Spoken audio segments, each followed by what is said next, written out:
It's the cold hard truth.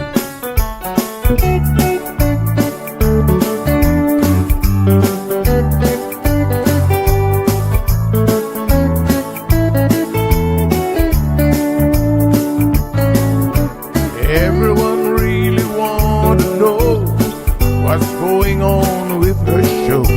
Just get on the air and you will know it's Sandra. The queen of the mile road is here, helping people from everywhere. Get on the phone and you will hear Sandra. Now she will tell you how it goes, but don't you ever step on her toes, 'cause you will hear the cold hard truth from Sandra. They say she's the hero in town, helping people from all around. You get a call, your money is found, it's Sandra.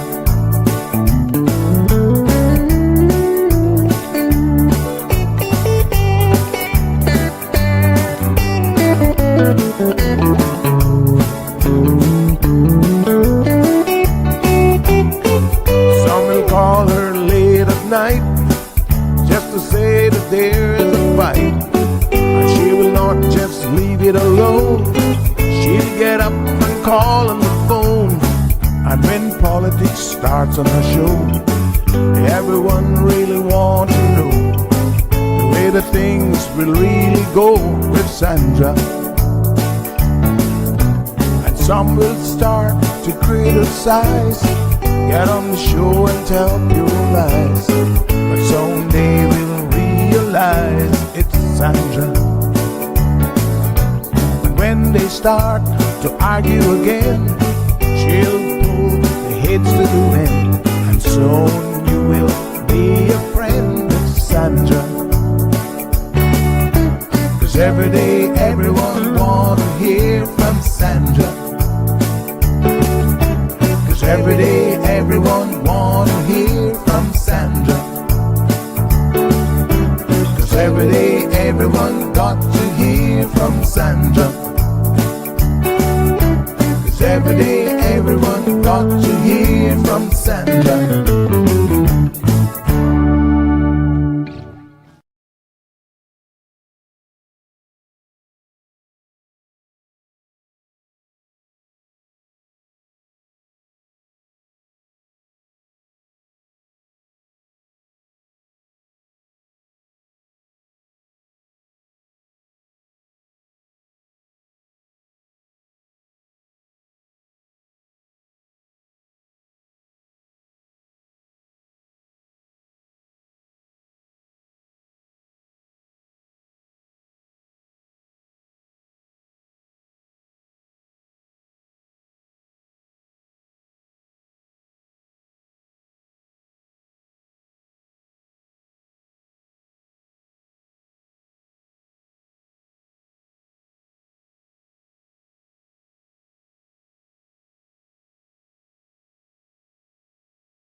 Good morning, good morning, good morning. Okay, I just figured out something today.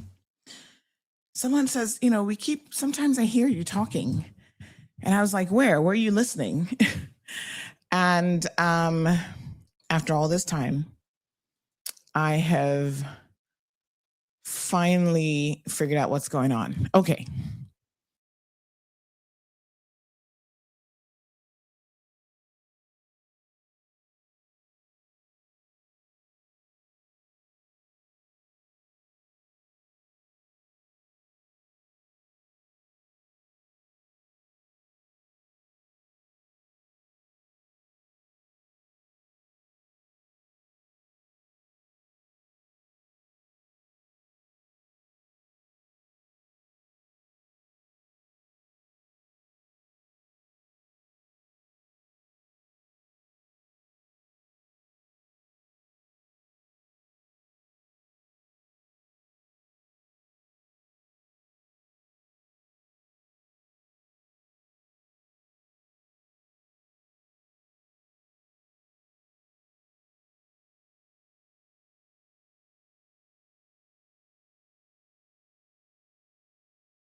I don't know how that got muted just now. Oh boy.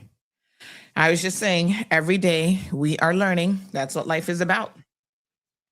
If you're not willing to learn, you're going to stay stuck in God knows what, believing that people are dying because expats are killing us off. Oh my goodness. Oh my goodness. What is wrong with you people? Oh my goodness. So silly. You know what is so crazy? So I shared a clip of yesterday's show because I thought it was so interesting that, we're still piping misinformation out there. And it was like literally on the heel of us talking about World Obesity Day, which is today.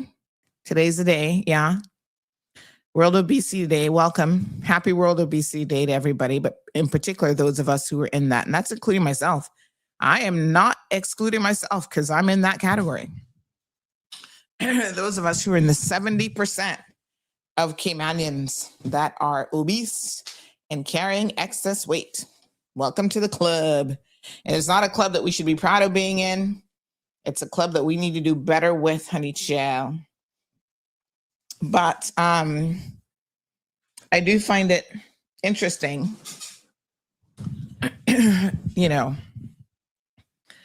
that people still are trying to talk about everything else that's potentially killing us, but what's actually killing us.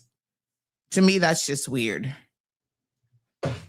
So, of course, some people are just latching on to the bit about the vaccine because, I guess when you're an anti-vaxxer, all you need to do is hear the word vaccine and you're in a spin like, oh, we got to defend our position. But if you listen closely to what was being said, it was all nonsense. So it wasn't just about the vaccine, but she was pulling at all kind of straws about what's actually killing us. Go listen to the video if you don't have any clue what I'm talking about. So there's a audio note circulating that just doesn't make any logical sense. Oh, Caymanians are the only ones dying. Well, maybe that should tell you something about our lifestyle if you really believe that. I'm gonna play it again because I know some of you are royally confused. You're like, what? What's going on, Auntie? Huh? What happened? So this is what people are pumping out there, pumping, whichever one, into the community, and some of you are here for it. Well, I can say it again. Nobody do want to answer the question. I do want to say nothing about it. Why you all keeping so quiet? Say something. Why are all these Caymanians dying? There's no expats that's dying like this often. It has to do with the vaccine or something else, or something that the hospitals are not doing right. I don't know, all these nationalities that in these hospitals taking care of people, half of them don't even have certificates. They need to look into this. This is serious now. I know somebody's dying from old age, but this heart problem every minute, the young, the old getting heart problem. They got heart problem. They got heart this, the heart that. Somebody need to speak up about it. And Yeah, so a couple things here. Number one, hospitals are supposedly killing you off. Half the people in hospitals are not qualified. They don't have a certificate. That's actually false. Nothing could be further from the truth. And they are, most of the hospitals here now have let me tell you what the qualification is called, just so that we are on the right page. They have the JCI accreditation, and they actually need to ensure that their mortality rates are aligned with global standards. What benefit would it be to kill off your patients? That's ridiculous. And they also have to check and verify. That's how we caught the few that were trying to scrape by without qualifications, the nurses. They have to verify the qualifications and credentials of their staff. So to say half of them are not qualified and don't have a piece of paper is a ridiculous statement. And so I can't really, my apologies, my throat. I can't really, allow and nonsensical statement like this to be put out in the community and not address it. It's ridiculous. What are y'all talking about? Right? Seriously. Half of the people, supposedly, are being in hospitals are not qualified. So first we go from, oh, it's the vaccine. Now here's the funny thing. The vast majority of Caymanians, and I don't have an exact number, but I know one thing for sure, it wasn't mandatory for Caymanians to take it. It was mandatory for work permit holders to take it. So if it was a vaccine issue, the people that we should see dying should be our own people. I mean, my apologies, the expat community, because they were forced to take it to even get a work permit approved to be here. So pick sense from nonsense. There really is something to be said for picking sense from nonsense. And she's all over the map. It's the vaccine. It's non-qualified expats, because apparently non-qualified Caymanians can kill you. That would be okay. All these people are killing us, and the hospitals are to blame. What are they doing? I just can't even fathom on a good day what the heck y'all are talking about. What goes through your brain? Because it legit doesn't make any sense. What I do know is that unfortunately, there'll be people who again are singular minded, and now they're going to be like, oh yeah, it must be the vaccine.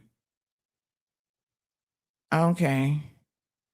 When in truth, what is killing you more than anything else is your lifestyle. So she admits that a lot of us are dying from heart issues. Duh. I mean, hi, Sherlock. Good morning. How are you? Yeah, you hit the nail on the head. We are dying from heart problems. And you know what is causing heart problems? Our lifestyle. Why wasn't that addressed? Let's keep listening. Said they need to have a clinic in every community checking the people's hearts. Okay, so my God, how many times do we have to have Health City on here talking about executive health checks? All of the hospitals do it. HSA, Doctors Hospital. I guess they all have something or another that you can jump onto.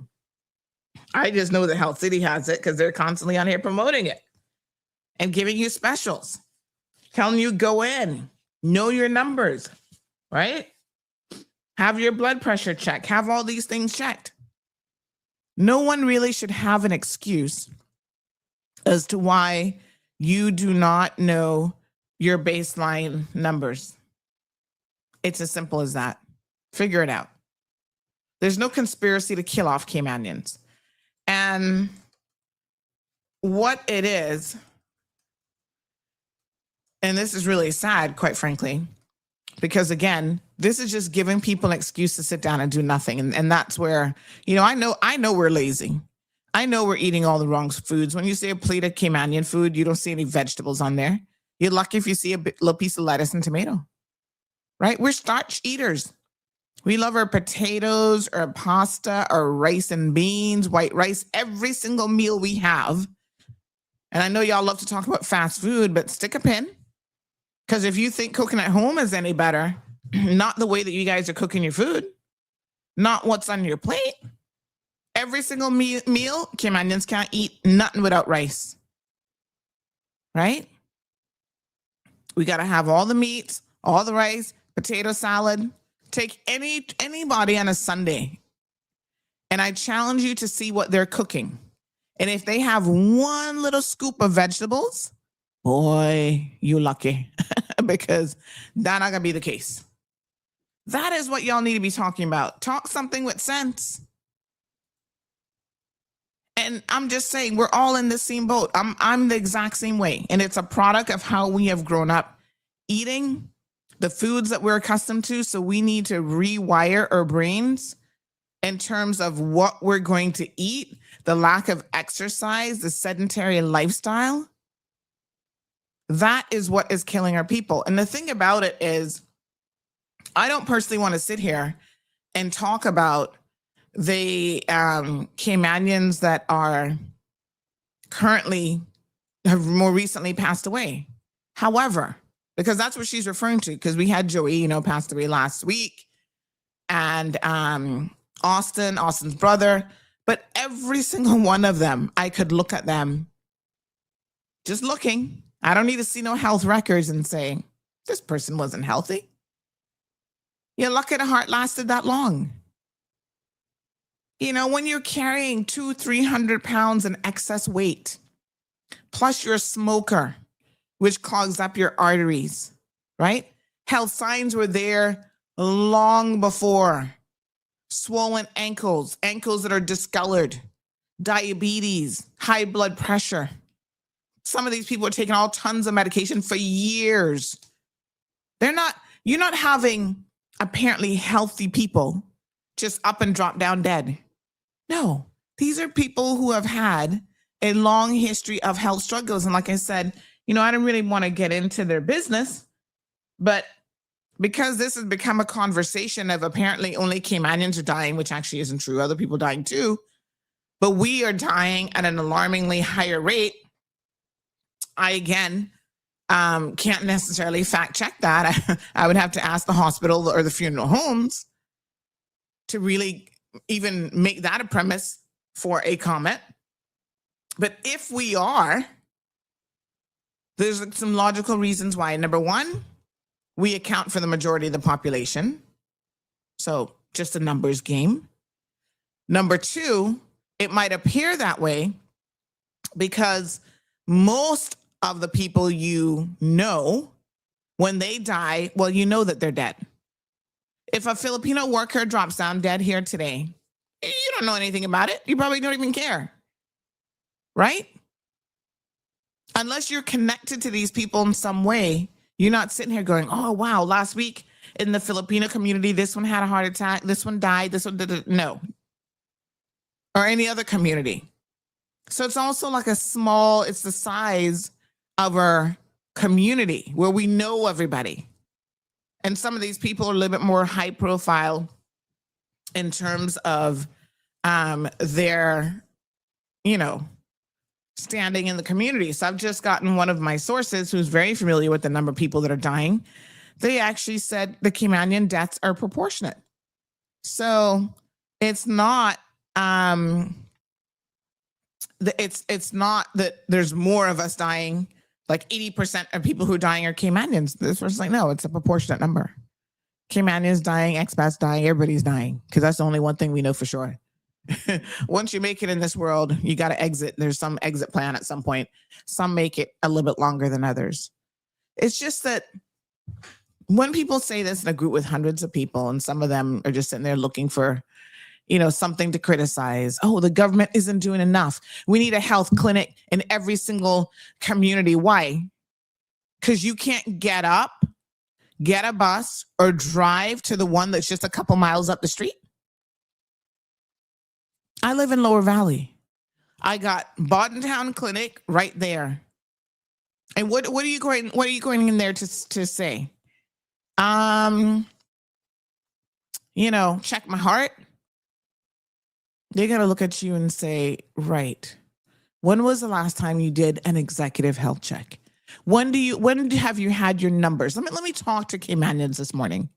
How many of you know your blood pressure readings? Because apparently, based on the STEP survey, especially men, y'all need to pay attention now. Most of you are walking around with uncontrollable blood pressure and you don't even know it. You're not checking it at home. You don't know it. You're not on medication. And that will kill you. Because uncontrolled blood pressure, strokes, heart attacks, that's what's going to take you out. So let's talk about it. Why are Caymanians so lazy with their health? And we refuse. Even if you're skinny, a lot of you are skinny, what we call fat skinny. You're skinny and you're still unhealthy. We're not walking. We're not exercising. All I need to do is tell you to look at the leadership of this country as a primary example of, because, you know, the leaders say a lot about us. The vast majority of them, and I do mean probably 90% of the leaders in this country, they are representative of who we are in terms of their health. Vast majority of them are carrying too much weight.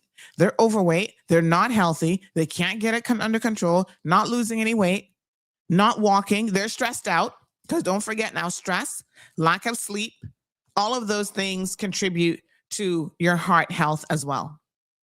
Good morning, caller. Hello? Uh-oh. Good morning. Oh, hello. Good morning. Good morning. Morning. I'm listening to this morning show, and it is very interesting. Mm-hmm. Very much interesting. Talking from experience is different from talking from non-experience. Mm-hmm. But what I listened to that young lady, the concept of what she's trying to say, I believe, you don't understand what killing persons. You have it right there. Persons do not take care of their health in no way. Most persons. Your intake is what give you life. Your intake is what give you death. Your intake is what give you sickness. Mm-hmm. A proper intake will have from your brain to your feet healthy.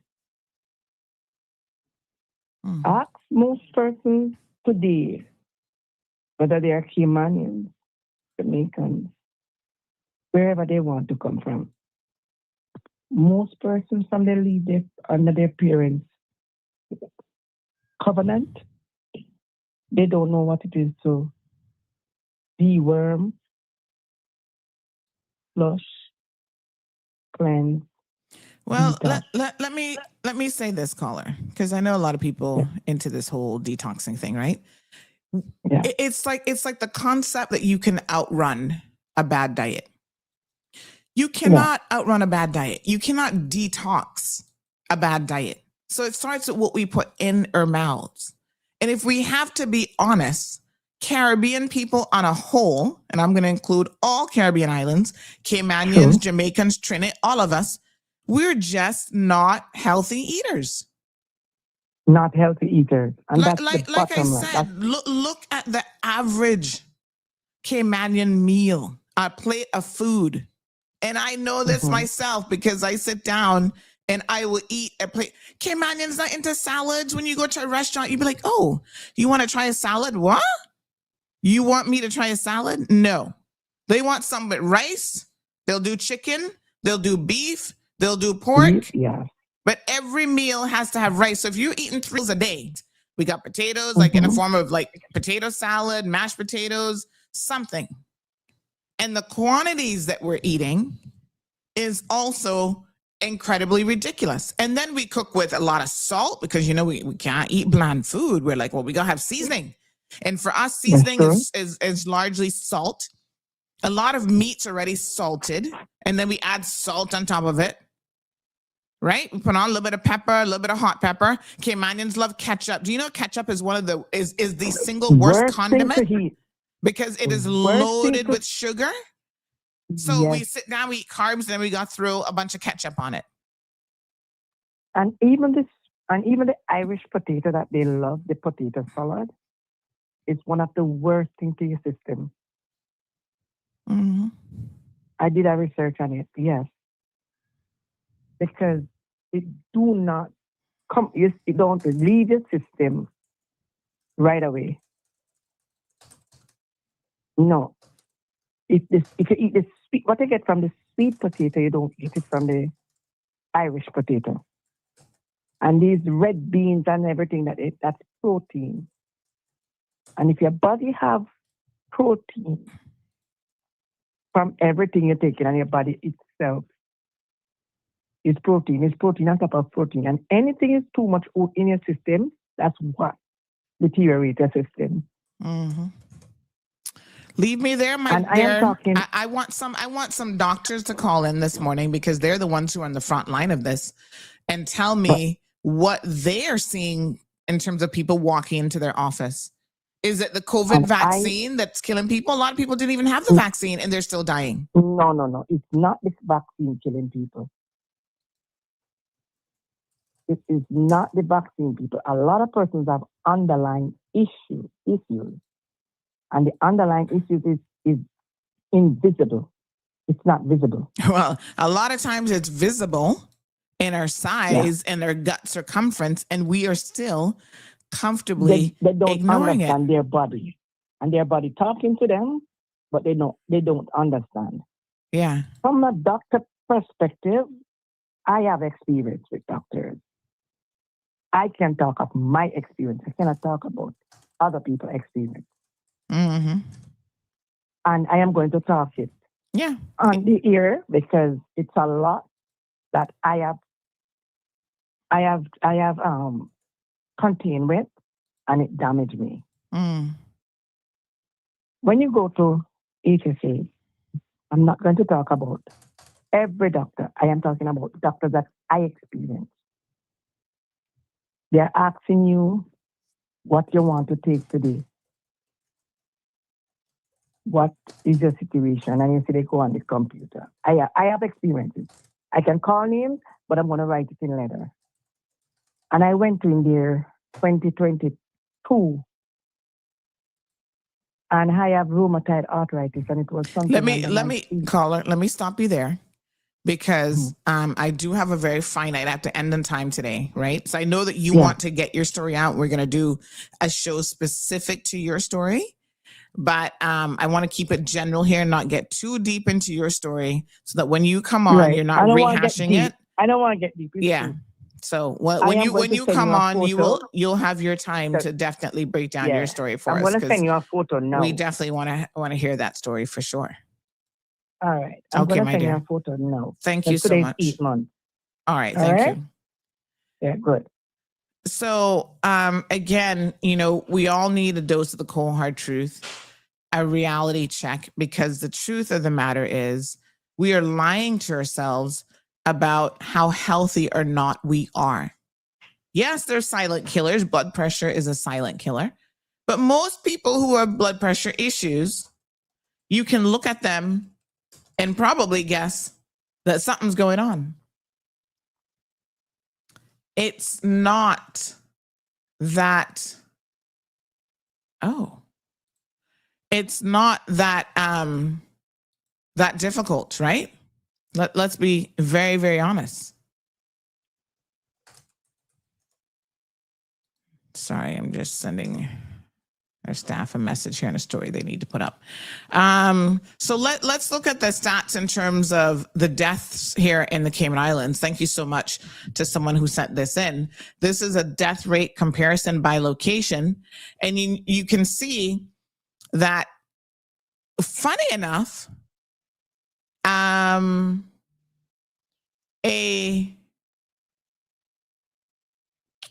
Caymanian death rate is actually, hold on one second.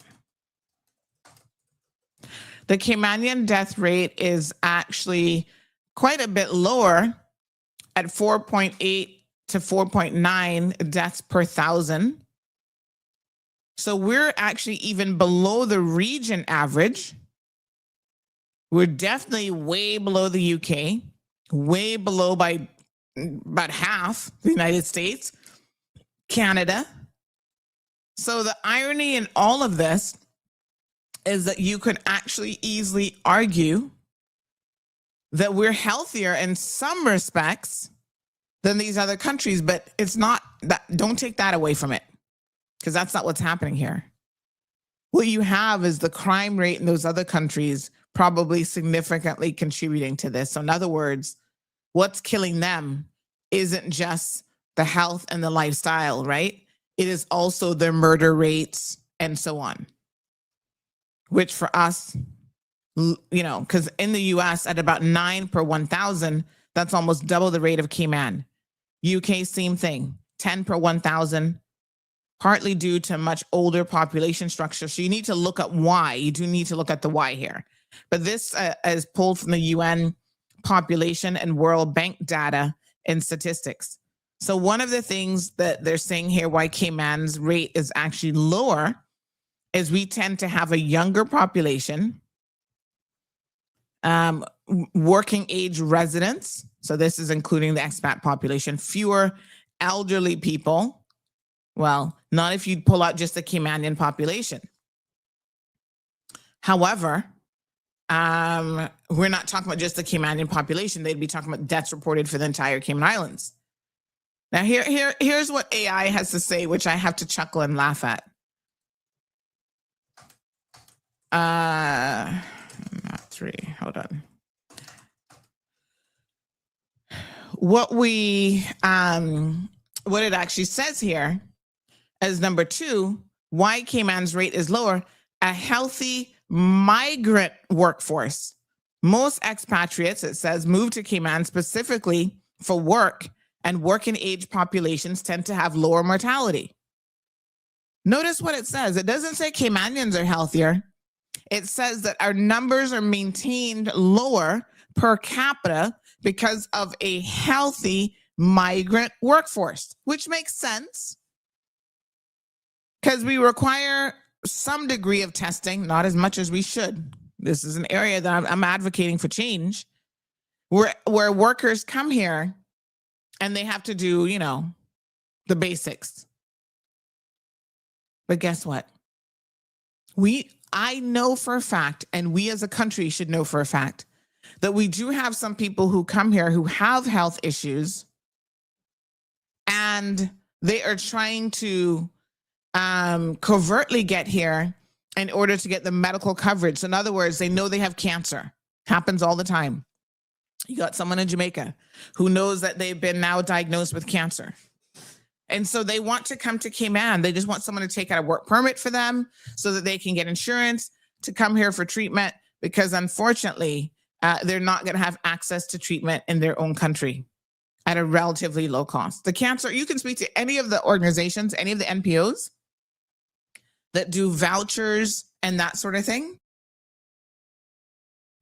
and they will tell you that they're aware of the issue. Some of the Cuban migrants have a listen to this hot mess. Some of the Cuban migrants are actually coming here to get medical treatment.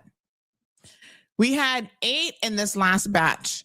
Of the 8, 7 had previously been to Cayman before. The batch before that, there was a guy on there who my sources reveal had shared when he got off the boat that he had been to Cayman. I think this was his 3rd journey. And he comes here not necessarily because he has high hopes of getting to the US, but because when he comes here, he is able to get medical treatment. One of the first things they're going to do is give them a physical checkup. He's going to go to the doctor. And if he's sick, got a toothache, need antibiotics, whatever, they are going to ensure that he gets that treatment. In Cuba, sorry for you, but nobody not taking him to the doctor to make sure that he gets any kind of treatment. But having said that, I'm not saying that that's a vast majority of people. I think it's happening with a greater degree of frequency. And it's something that government needs to consider, how to curtail it. But I do know for a fact that probably the vast majority of the expat population is a little bit healthier because, they're just here to work. So from that perspective, they tend to be younger, of working age. They're not going to be like retirees and stuff like that, right? Except civil servants, because I'm going to tell you, once you're an expat and you work for government in the civil service, then you're obviously on contract that keeps getting renewed, regardless of your health or your age or anything like that. Private sector, I think, takes a very different position. So let's deal with factual information. If we want to come to certain conclusions about what's happening in this country, I think there's adequate information out there. Start with reading that STEP survey, which government has put a lot of effort into actually conducting. These are the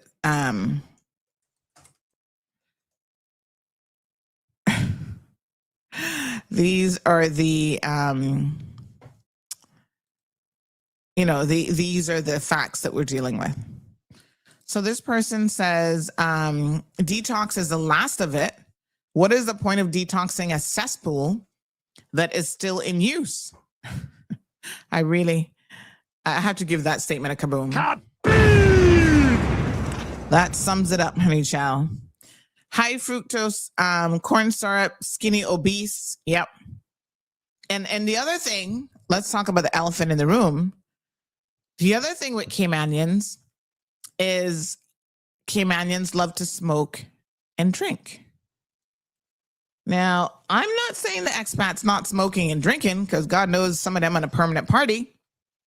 However, I do know that we have a portion of Caymanians that spend an exorbitant amount of their time at bars, sitting out at home drinking and smoking. So again, if I think about the people who died recently, that's making sure, I'm so concerned about why people are having health issues. Why are they having heart failure? Some of those people would have been smoking probably 3-4 packs of cigarettes a day. I'm not asking you. They were ferocious smokers. That's all they did was smoke. Every 10 minutes, they were smoking and vaping. Okay?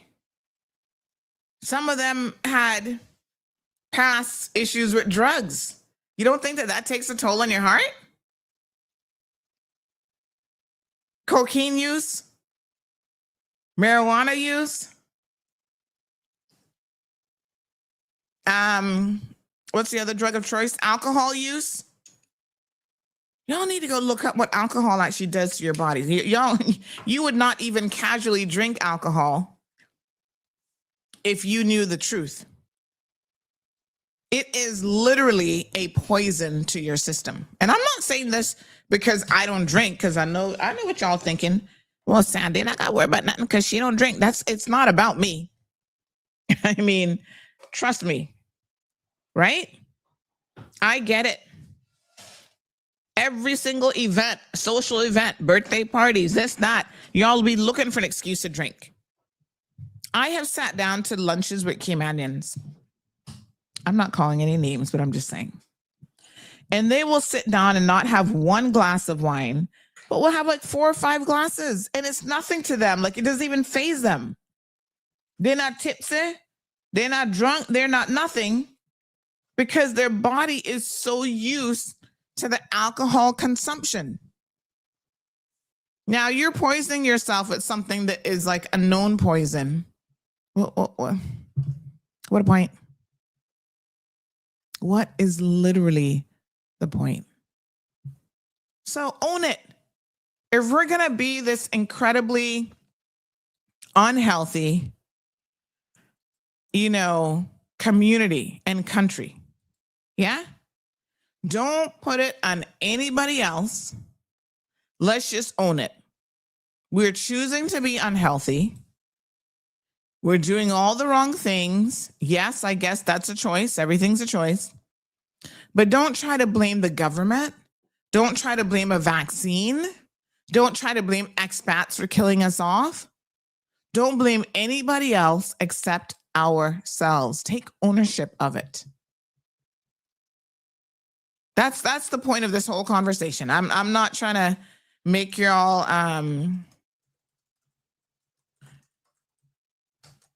okay. I'm not trying to make y'all feel any particular way. I'm just saying, own it. No one has ever had to tell me, not even physicians, yeah, you're obese and you need to get a coach. They tell it to me, but I'm like, I know. I'm not disillusioned about what's going on here. I've been fit. I was a person going to squash every single morning, working out, whatever. But listen, I have always loved food, right? I have always been a foodie. Well, maybe not so much as a kid, but definitely as an adult. My aunt was forced me to eat everything on your plate. Why do we even tell children that? Right? We need to do what the Japanese do. They have a method. I forget what it's called in Japan or Japanese. They eat to 80% and then they stop.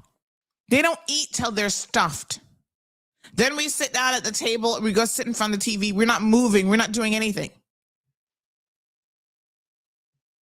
I have happily and unhappily, because it's not something you should be proud of, owned my own obesity over the years. I remember when I wasn't this size and I was working out and I was walking and yeah. So I get it. We have every excuse in the book. We're busy, we're working with it, and none of that not gonna matter when your little tickety tick heart go plump, and that's it. But don't lie to yourselves. Stop lying. This is the part this is where I have an issue. Do not lie to yourself. If you want to be in these groups, the voice of reason, Sherry Ann, that's fine.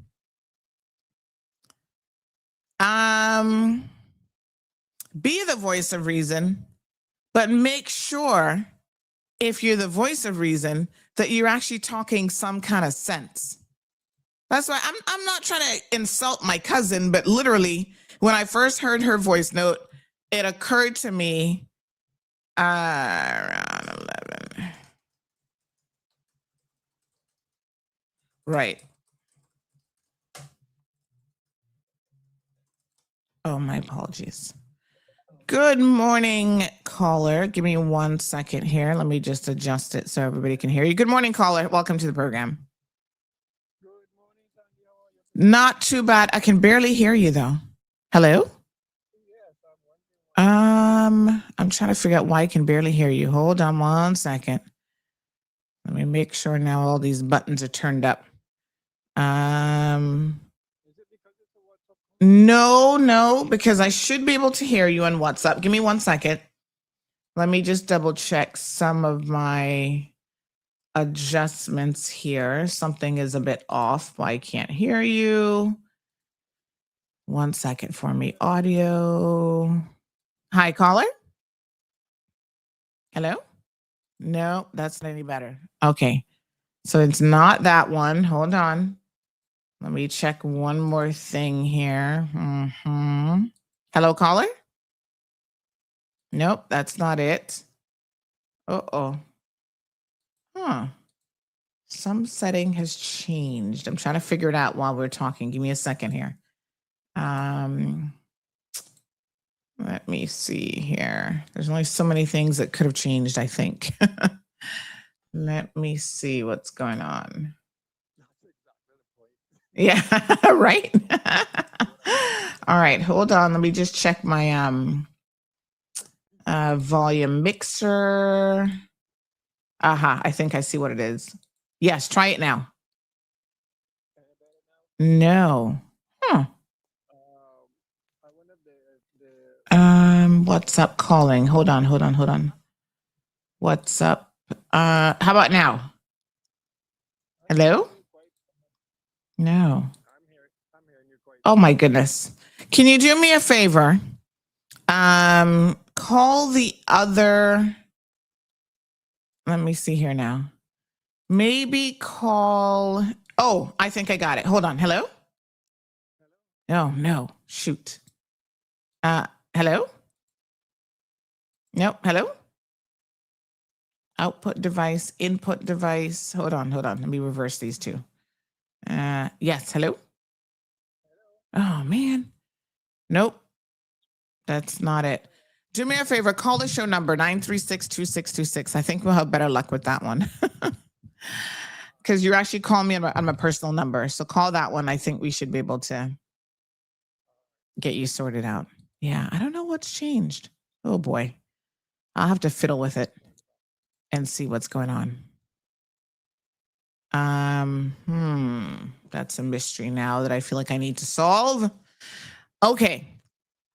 Yeah, call the other number because then we can pick you up through the phone. We have a few comments coming in. Let me see.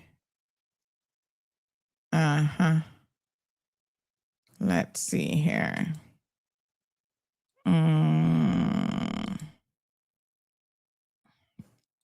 Okay. Just trying to read some of these messages. Okay, here we go. Good morning, caller. Good morning, Sandy. Hey, yes, we can certainly hear Much you here. better, right? Yes, yeah. sir. Yeah, I heard everything you were saying, and the topic is a very interesting topic. But it's one thing I just need. I know you know, but it's one thing I need to remind everybody is that there in this life and this world, there is no two persons alike. Absolutely, it's totally different for everybody. Those that drink, those that smoke, those that eat, those that are fat, those that are skinny, it is absolutely unique. Every single one of us is made different. So I'm going to challenge you on this, when though. you look at it in that context, you really can't say, well, don't do this and don't do that and don't do that and do that, because one might be wrong for someone, might be right for another person. No. Let me tell you something now. All right, go ahead. This is where I'm actually going to challenge you because we have the data that simply doesn't agree with that.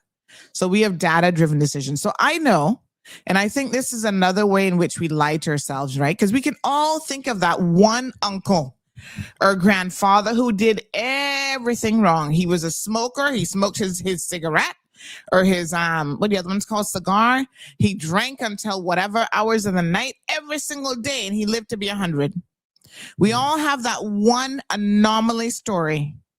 But this is why when we sit down and question, so I appreciate Sherry Ann questioning it, because I think it gives us an opportunity to have this discussion. All Caymanians are dying. Why do you think somebody would even believe or think that? Because we know what kills us. That's why, bless their little hearts, Health Cities hits her every single day. You notice every time they come on, they harp on the same things about lifestyle changes, whether they're talking about stroke risk, heart attack risk, cancer risk, all of these things that kill you, right? The medical professionals know what is killing us. And it is largely our lifestyle. So just because you have an anomaly out there, someone who can do all the wrong things and still not die at a younger age, that is not the majority of people. We need to talk about what the science says. We know what the science is saying about our bodies. We know a sedentary lifestyle is killing us. We know smoking is killing us. We know drinking is killing us. And we know that our diets are killing us. Let me tell you something about what happened to one of my friends, and this is facts.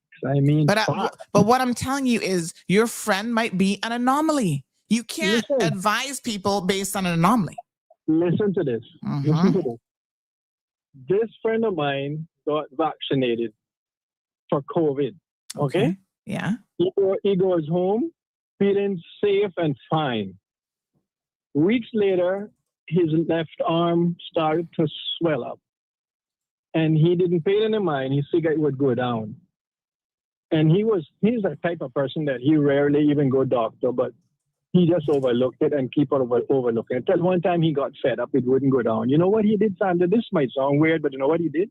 He took a pin and stuck it in his arm, thinking that would let out whatever is causing it to swell. And you know what came out of that? Something like toothpaste. Like how you squeeze a tube of toothpaste and the toothpaste would come out of the tube. That's what came out of his left arm. No, that left me thinking, what could that have been in his left arm that caused the arm to swell and now it's coming out like toothpaste? So if he had gone to the doctor like most sensible people, I'm just saying your friend, not too sensible, pricking himself, the doctor would have been able to tell him what that was. Sometimes they don't. They contribute to your debt sometimes, Sandy. You need to understand that this is a business. This is how businesses work. Doctors don't make money off of dead people, you know. He will fix one thing and hurt another thing to get people to come back. But hear me now. Doctors do not make money off of dead people. The funeral homes, they're the ones making the money. Alive, keep sucking the money from you, and then when they get enough from you, they take you out. Some of them, not all of them. You need to understand this. Oh my gosh. This is a business thing we're talking about. Well, I agree with that. But here's the problem, right? Let me tell you another killer word. Most common, stress. Well, that we can agree on for sure. And what caused the most stress actually right now in this present time is the damn traffic that we have here. Well, for most, I can leave it like that. Thank you, honey. That could go on forever. I appreciate it. Well, I think if we to tell it like it is, you know, that's me. I like to tell it absolutely. Don't listen. Absolutely. Thanks. Thank you so much. I think that what's causing most of us stress would be probably personal relationships and finances, the cost of living, that sort of thing. Traffic, maybe a minor amount of stress, but so listen, someone who's listening to the program says what every Caymanian needs to do basically is sit in on autopsies, look inside your bodies and see what is actually happening. Like when they do an autopsy at the hospitals and stuff like that, they know what's killing you. Your arteries are all clogged up from years of eating the worst kind of foods in the world. So again, let's talk about what's actually killing people. You know, if you have a I mean, listen, if you have some sort of foreign object in your body and you're concerned about what that is, I wouldn't recommend taking a needle and pricking it and then never knowing what substance is coming out of it and be suspicious. It sounds like it was probably just an abscess. You know, you do get, if you ever watch Pimple Popper, you know what happens underneath the skin all the time. Exactly. Hello, caller. Oh, morning, caller. Morning. All they gotta do is sit down and watch Dr. Pimple Popper, and you'll know. You got all kind of stuff that happens underneath the skin, and I don't recommend sometimes trying to pop it yourself because that's not a good idea. It's full of bacteria, and all you're doing is spreading the bacteria. And that stuff be oozing and looking nasty. It looks worse than toothpaste. If his only look like toothpaste, he doing good. That's right. What do you make of all this? Sandy, if it's one morning that I agree with you this morning. Because a lot of people here do not take care of themselves. They don't do their parasite. They don't do their colon cleansers. Listen, you know what I always tell people? You take a plate and you eat out of that for 2 weeks without washing it. Yeah. How do you think that plate is going to look? You eat out of that plate for 2 weeks without washing it. That is exactly how your intestines are. If you don't cleanse your intestines, all of that stuff build up, and build up. You have to cleanse your intestines and clean your colon. Anyway, what the man was saying about, listen, I took every one of the COVID vaccine, and I'm going to say it this morning. I am 61. Nobody never ever thinks that I am 61. I was just about to say, I didn't know that. I am 61 gone. And I am proud to say that because how I know how I look and how I feel. To God be the glory. His grace forever upon me. And let me tell you what that man say about taking the vaccine and what came out of it. You know what? That's because he left it so long and all of that gritting built up in it and it got hard. Exactly what you say about the pimple popper when cysts are very, very common. I mean, come out looking like cottage cheese. Yeah, exactly. And cysts are extremely common when people get them all the time. I said, I don't recommend trying to do it yourself, but Right. Exactly. And some people don't, they need to take care of themselves because, like what you say, if you go out there, I used to smoke, Sandra, and I'm not going to tell no lie. But when I realized years ago, I stopped, and the drinking, I stopped everything. I don't smoke and I don't drink either anymore. But I can admit to my wrongs. You know, a friend, quickly, I'm going to tell you something that a friend told me the other day. I'm going to cut it short. He used to go to, he was a police officer, and he used to go, he had, part of his job was to go when someone died to witness their postmortem with the doctor. Yes. And he said this particular man, the doctor, when the doctor cut him open, his whole inside was black. He said, Miss O'Meara, when I say black, his inside was black. So he said, he asked the gentleman, he said you could hardly tell if you didn't know the organs, you know. Yeah. If the doctor didn't know the organs, he said his inside was from so years black. of smoking. Exactly. He said the doctor tell him, you see that? He was a smoker. Yeah. A hard smoker. This is from years of smoking. Yep. He said about 2 weeks after, they had a teenage boy, like a 12-year-old. And he said when the doctor cut him, inside of him was clear. He said the doctor reminded him and said, you see that? You see the difference? This person, this child never started to smoke. And he said the doctor told him that secondhand smoke is just as bad. Of course. You know, there's even a type called third-hand smoke. Yeah. Which is when you, because a lot of people be like, oh, well, I don't smoke around my children, but it's still in your clothing. It's in the furniture. It seeps into everything. And so even that has a negative impact on people around you, including especially small children and people with asthma and other things. All of that is still in the environment. I didn't know how stink cigarettes were, cigars. I didn't know how stink they were until I stopped smoking. Let me tell you, that is the stinkiest and the most nastiest smelling thing on a person. So the gentleman said to me, he said, Miss O'Meara, he said, even if I wanted to try smoking, he said, I said to myself after seeing that, he said, seeing that man inside, he said how black that was, and that was caused from smoking. He said, no, never would he put a cigarette. He said he don't even want to go around people that smoke after what the doctor told him. I just wanted to make that clear and to make it clear to everybody that the people that are dying, it's not Sherry-Ann keep believing. Honestly, me and her always hook up for it because she know my stand. And I told her I took every one of the vaccines and I would have taken it's an easy cop out, you know. Come in. Yeah, it's just an easy cop out to blame the vaccine. But the truth of the matter is the vaccine saved millions of lives, including people right here in Cayman. Because we had so many people with comorbidities.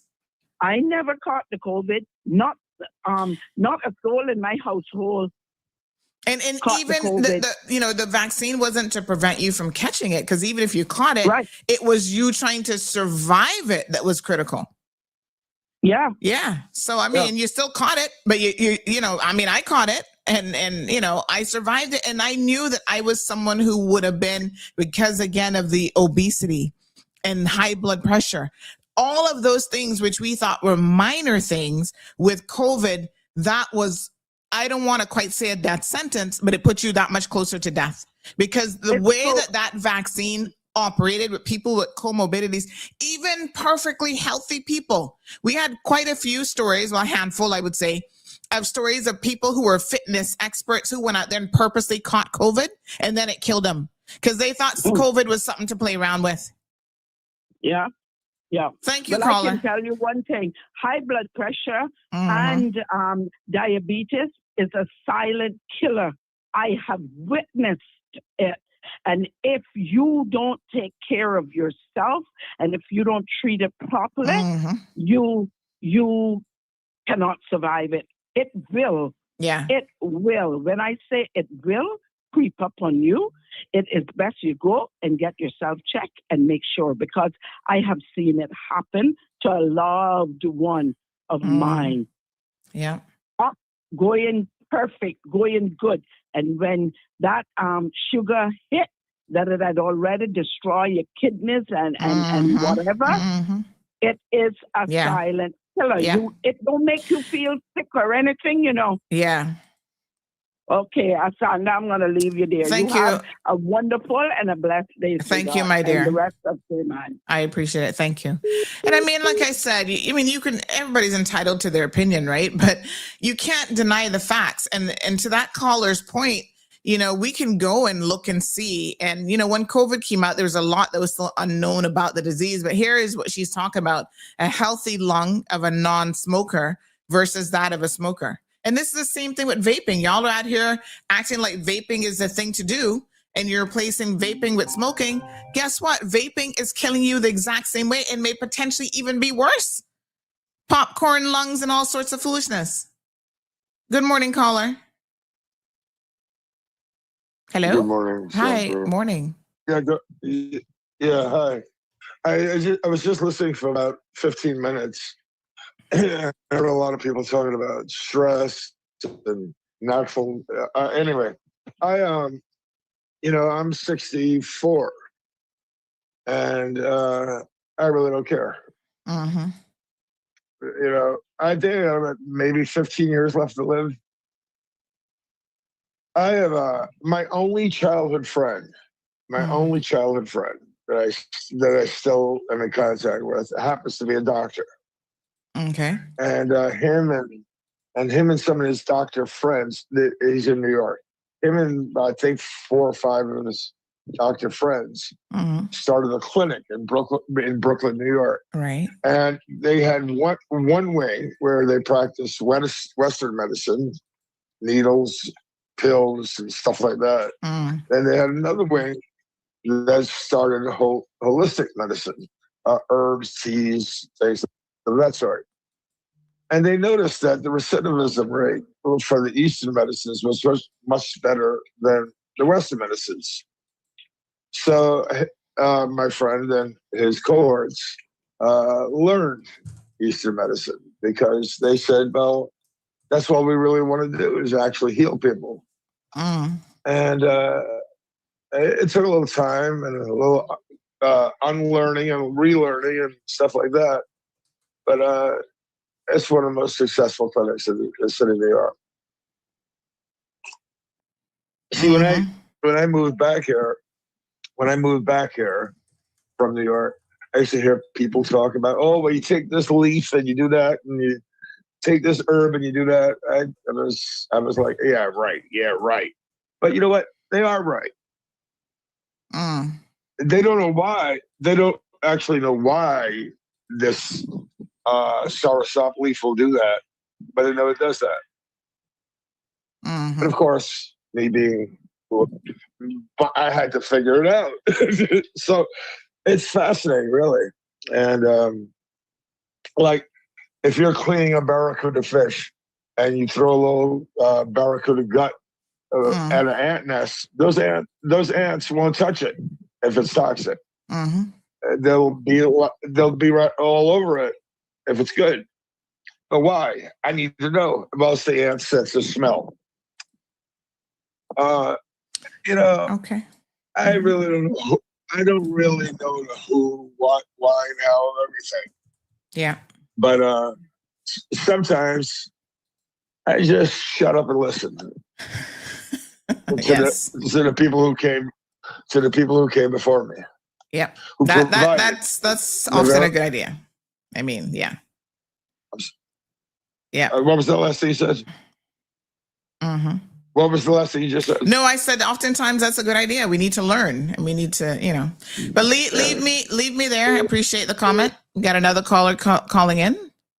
Good morning, caller. Welcome to the program.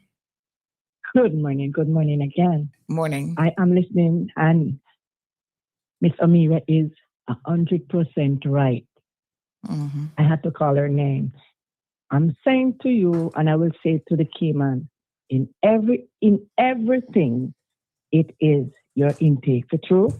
But I can tell you, when the smoking hit, and the second I'm smoking, and the third I'm smoking, when I had my lung disease, pulmonary fibrosis, majority who had pulmonary fibrosis cannot live past 49 years old, 48, 49. Mm-hmm. My lungs was at 22%. I was on a lot of medications until one day I got this herb. I got it from a hand, and it is purslane. That cleaned the lungs. And there is so many persons that come to me, and I said to them, it's fluid around the lungs caused by the smoke. And a lot of people leave the smoking and gone to the vaping. The vaping is worse. Worse. And when the lungs has fluid, the fluid suppresses. And when it suppresses, it pushed to the heart. That's what causes a lot of heart disease, heart attacks, and all of these things. When persons hear it, they say, cleanse or detox or flush, then believe it's something. You can detox from your feet. Okay, so there's no medical evidence to support that. Let me just say that. You're entitled to your opinion, but there's no medical evidence that shows when people do foot soaks that detoxes the body. So leave me there. And we're going to continue the conversation because, of course, I want to really, really ensure that we are dealing in facts and figures. You can have your opinion. I know some of you guys do foot soaks. I've done colon cleanses before. And when I really did my research, I'm like, why am I sticking this thing at my rear end when it actually doesn't do anything? It makes you feel better because you're just getting just that little piece, right? That's not really your colon. That's just your little bonker hole. I hate to tell you, but yes, I mean, they might clean out a little bit, but that not really helping your colon. True detox begins with what you put in your mouth, what you put in your body. That is how you truly detox, right? You can't put crap in and expect that you're going to flush it out at the tail end. It's already gone through your body. Even think about what we're saying when we talk about a colon cleanse. Your colon has a job to do. Right? And when you're trying to do a colon cleanse, your body has already done the job. But if you keep putting trash in, what comes out on the other end is trash. Think about it this way. Have you ever really focused on, even for a couple months, eating clean? Eating your vegetables, going almost vegetarian, cutting out all that heavy meat and all that kind of stuff? Have you not noticed that your feces is completely different when you eat clean? Even your urine smells different when you're eating clean, right? So if you're trying to clean it at the end of it, they're not doing you no good. It's already gone through your body. That's the takeaway here. Let's do a better job at what we put in our mouths. Somebody says, I remember you behind me in gym at Anytime Fitness, trying to keep up with me. Yes, sir. In Zumba class 2014, but then I had a baby and never went back to the gym. Oh, Lord. Sometimes those long livers don't eat a lot of food. Those long livers, as in people who live long, don't eat a lot of food. If you watch how often they eat and the amount, you will see food is the biggest culprit, then exercise, and then poor sleep. And you add on top of that our stressful lifestyles, and even worse. Another person says, facts. The leaders themselves are unhealthy and don't promote health and wellness. Good morning. They're promoting the drinking too. And I would really, really, really love to see, quite honestly, and I've said this for the past at least 2 administrations, if anybody would listen, I would love to see our leaders go on a program where they try to lead by example. Like do it how the Japanese do it, right? Where the leaders get up every single morning, regardless of their stress levels and what they have going on. And they lead the whole nation not just in prayer, but they lead the whole nation and let's get up. Let's stretch. Let's do Tai Chi and all kind of stuff. And that is a part of what people do in the workplace to start the day. They do it at government jobs. The seniors have these Tai Chi classes. They're moving, they're exercising. Everybody is on an exercise kit. Lead by example, right? Collectively, they could probably all lose a good, 25 to 50 pounds each. This person says, good morning. Sherry Ann needs to work on her thriving ways. She's trying to be relevant. What does thriving ways mean? I don't even know what that means, really. Another comment says, good topic this morning. As a country, we have to make healthier food choices, have smaller food portions, and exercise. There are great free fitness and health videos on YouTube. Some are for people who have to start with chair-based exercises. Yes, I mean, we saw Carla here on CMR TV. Carla did a whole thing with me as one of her first episodes because of my knee injury. I hadn't had my knee surgery yet, where we literally sat in a chair and did exercises. And it was amazing because I was sweating the same way because when you're out of shape and don't take much, I was sweating the same way and I was feeling the workout. So we don't really have an excuse, right? We make excuses, but we don't have an excuse. This person says if vaccine was killing people, more expats would be dying because more expats took the vaccine than locals. Precisely. Common sense. I need y'all to exercise and use your common sense. Another person says, I don't agree with colon cleanse. The body is designed to cleanse itself. The buildup is from eating the wrong foods. And of course, that is 1,000% correct. I'm not sitting here saying that I'm the example. I'm the example of what not to do. But I'm the average Caymanian of the example of what not to do. Okay? I'm a schmitten better, maybe than some of you, but I don't take there's no consolation prize for that. But yeah, I mean, I think, again, the truth of the matter is we are to blame for if you think that we're dying at an alarming rate, which factually isn't correct. There's a reason why. Andrew says, have you ever seen a dog, cat, or cow eat a certain type of grass weed to cleanse themselves? Sure. But also what you put in your dogs and what they're eating makes a difference. You'll notice a dog that has had a good diet where you can buy the quality dog food. And I know most of y'all not buying that. You're like, I'm not going to money waste on dogs. They live, it adds years to their lives, what they eat. If they're eating good quality, little, as opposed to little kibbles and bits, the cheap stuff that you get at the grocery store, the quality of their life is completely different.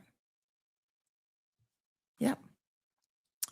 Same thing with human beings. So, I mean, there's a lot of things are killing us. And I say sometimes you got to pick your poison, but most of us have more than one, comorbidities. Thank you, Soka. We have more than one that's actually killing us. Let's talk about the facts around the vaccine, because this is important. And I mean, the data is out there and you're going to still believe what you want to believe, which is fine, but you can't argue with the data. There have been extensive studies now on the various vaccines. Yes, like anything, they will have side effects. But the vast majority of people, the vaccines saved lives, and millions more could have been saved if people got vaccinated, but that was their choice.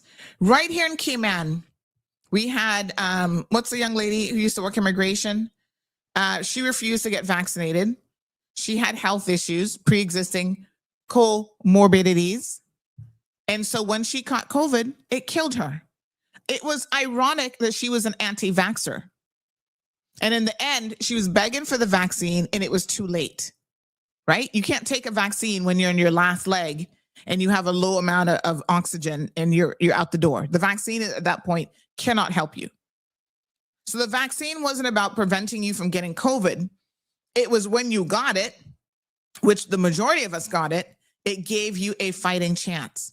Now, did everybody with comorbidities drop down dead when they got COVID? No. So I saw Carrie's comment, well, I didn't take the vaccine. The doctor told me he was going to kill me. And I didn't take it and I caught COVID multiple times. Yeah, but you know what? By the time you caught COVID, there was an immunity that was already being built up Phaedra, yes, that's right. A doctor just said, I think her name was Phaedra. Yes, it was. By the time you caught it, people were starting to get some degree of natural immunity, community spread. And so you may not even had, or you might have had very, very mild symptoms. But there was no doubt, you cannot argue with the fact that people who had comorbidities were more likely to die from COVID than people who did not. And there was a lot of different factors, the strain that you got, your viral load. There was a lot that went into how sick or not sick COVID actually made you. And COVID remains one of those, and I think it might be one of the few diseases that have been studied that infiltrates every single organ in your body. They're still trying to figure out how COVID does what it does because they've never seen anything quite like it. Like people die and they're testing not just lung tissue, the heart, all the major organs. COVID is present and it's there. So there have been a number of global studies that have been done. These are the facts now, data-driven decisions that show that COVID vaccines prevented, about 19.8 million deaths out of a potential 31.4 million worldwide. Using only officially reported COVID deaths, the same analysis estimated that 14.4 million deaths were prevented in that first year of the COVID vaccine. A more conservative, newer global study covering the period of 2020 to 2024 estimated about 2.5 million deaths averted in that period, or roughly one death prevented for every 5,400 vaccine doses given, with around 15 million years of life saved, mostly in people over 60. So all of the research, all of the figures point in a singular direction. Vaccines sharply reduce the risk of dying from COVID, especially in older and high-risk groups. Now let's talk about the side effects, right? There were side effects. So serious adverse events were closely monitored through vaccine safety systems, and the mean risk from the mRNA vaccines was a severe allergic reaction, anaphylaxis, and heart inflammation, myocarditis, and pericarditis.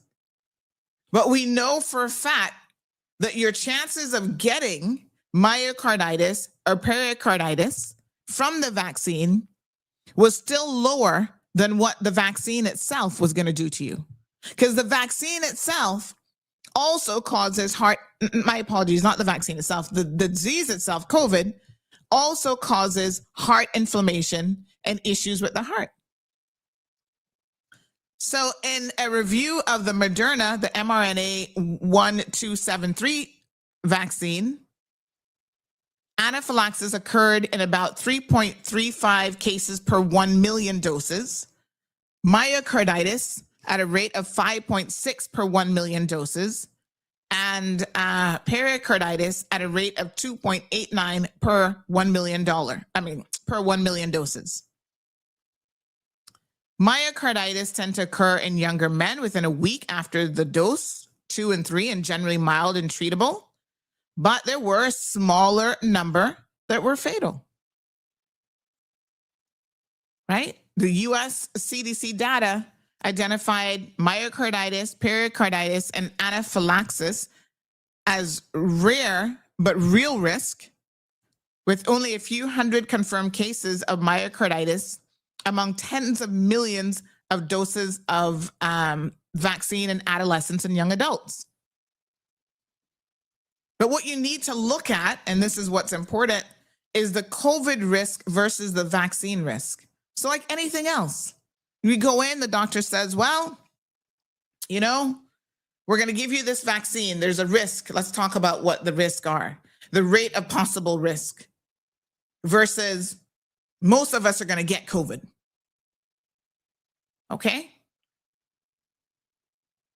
COVID infection carries a much higher risk of death and of heart problems than the vaccine itself. That's accepted in the medical world. In multiple regions, modeling suggests hundreds of deaths averted per 100,000 people vaccinated, compared with only a handful of serious vaccine reactions per millions of doses. The bottom line is the chance of you dying from a vaccine is possible, of you having an adverse effect, of you getting cardio issues from it, possible.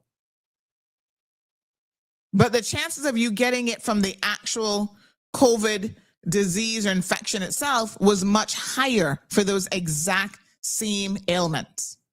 So yes, you had a choice to take. And there are literally millions of people who took the vaccine and had nothing, didn't even notice a single thing. They're still alive and kicking, despite the fact that they had severe comorbidities, et cetera, et cetera. The vaccine did nothing to them. The same cannot be said of people who actually caught COVID. We're in 2026. It's time to stop the COVID misinformation. It's time for people like Sherry Ann and her groups and all of you anti-vaxxers. Some of you are still alive to tell the tale. Some of you were anti-vaxxers and died. There's another lady in the community, a senior. You know, of course, she was a smoker, so her system would have been compromised when she caught COVID, right? In her family, you got sisters arguing with each other because one was pro-vaccine and one wasn't. And their mother died because she refused to take the vaccines, right? Something that at that point could have saved her life. And she refused to take it because she was one of those. And then again, when it was too late, they were begging for it. Can you give it to me? No, it's already too late. That's not how vaccines work. So let's not sugarcoat this. Let's not lie about what is actually happening. And I know some of you, well, just last week, this person had a full clean bill of health. Yeah, that's how hearts work, you know. From 1 minute to the next, they can fluctuate. Remember a couple of weeks ago, we were talking to the good doctor about, oh Lord, what's the heart thing called again? Who's been paying attention to the Health City segments? It's the most common type of heart ailment. Oh Lord Jesus, what's it called again? Oh my goodness. All right, somebody help me out here because I cannot remember. But you know, again, sometimes you have no symptoms of that, right? Rapid heart rate, you might get that. But a lot of people have no symptoms and they don't even know that they have it. So when you drop down with a heart attack, you think, well, not COPD. That wasn't it. It was no. So many people, let me just try to go back and see what it was. A lot of people, it's quite common actually. A lot of people have it. And I didn't even realize that people have it who are actually quite young. Arterial fibrillation. Yes. AFib. Atrial fibrillation. Yeah. And a lot of people have that. So when I was talking to our cousins in Florida about it, one of her cousins said, oh, she has it. And she's like, maybe in her 40s. She's like, oh yeah, I have it. She's actually got a master's degree in nursing. And I said, you have it? And she's healthy. She is, I don't think she really works out, but you know, she's slim. You know, she's not, doesn't look like an ounce of fat on her. Again, I can't say what the inside is going on with, but she's relatively healthy. I can tell you she eats healthy and all that kind of stuff, right? And I said, you have this? She said, yeah, something happened and she felt like her heart was going to come out of her chest. And of course she, you know, around heart patients, around emergency rooms, she's like, oh, this isn't normal. And she went in and got checked out and sure enough, she has AFib. And they don't know what caused it. I mean, otherwise she's like healthy. So they're like, do you know that sometimes what do you call it? Sometimes an infection like flus and stuff like this can actually impact your heart. This is the other thing with COVID. And they can basically destroy your heart. I got a story to tell you guys. I'm not going to call her name, but there's someone who works in media.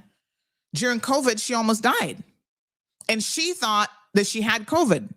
So when she went in, and Health City basically saved her life, right? She had surgery there. And I forget exactly what it is that she had. Don't hold me to the technical name because I cannot remember.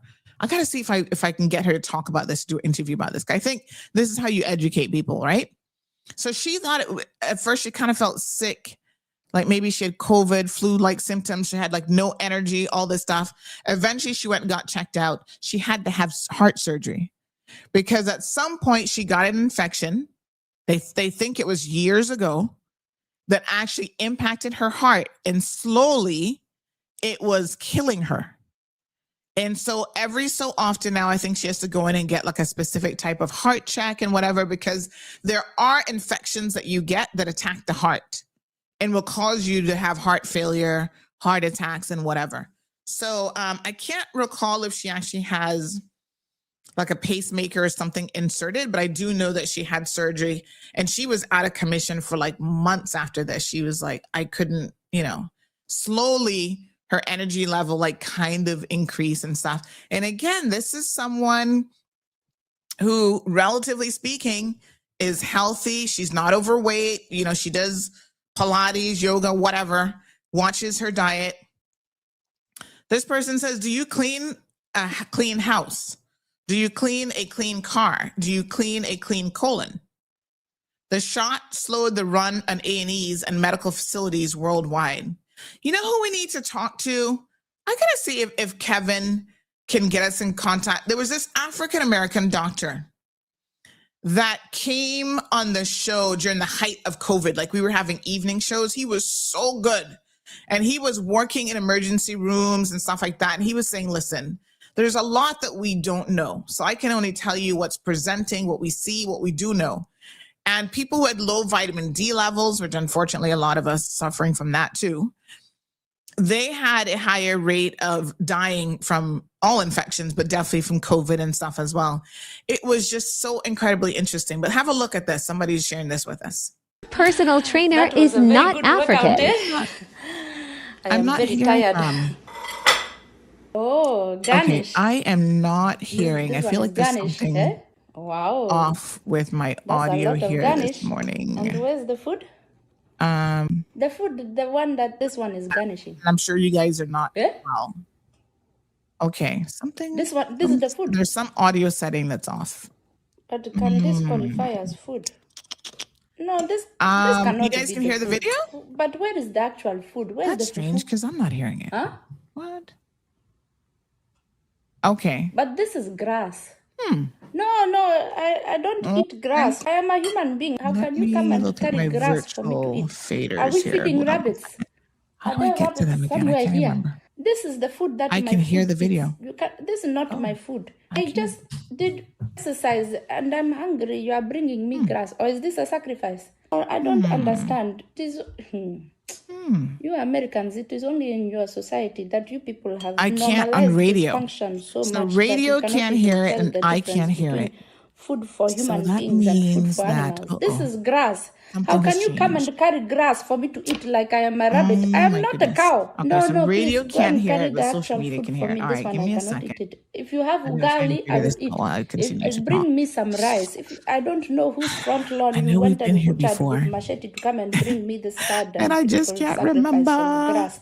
But So kindly if return it radio to their can't front hear lawn it. and bring me, if you have rice, Okay, let me see even here. some small rice, or if you have ugali or I fufu, can't I will eat remember any how of to them. In get fact, if you have into Ghanaian virtual jollof, that will theater. be my Oh preference. gosh. But even in this moment of Nope. desperation in my life, even Virtual Nigerian jollof I will faders. eat. Watching it on Next time, if Facebook, you want to yeah. insult me, my friend, just slap So me you twice guys in can my hear it, cheeks and go. Is it because I could but not do nobody the else 50 can. push-ups for you? I told you I can only do 35. I will give you the other 15 tomorrow, but you don't have to insult me with sad grass that you want me to be eating. Okay, Is I it can't because hear I'm her at coming for all. diet? I am coming for diet. I did not come Okay. to die. It Let me is logically diet. think about what's Diet. This happening one, here. are you trying to Radio kill can me? not hear it. Okay. So Facebook can hear it. That would be nothing here. It has to be something on this board, I do believe. I can't remember how to get into my virtual faders again. Oh, Lord have mercy. Let me see. Oh. Okay, so no.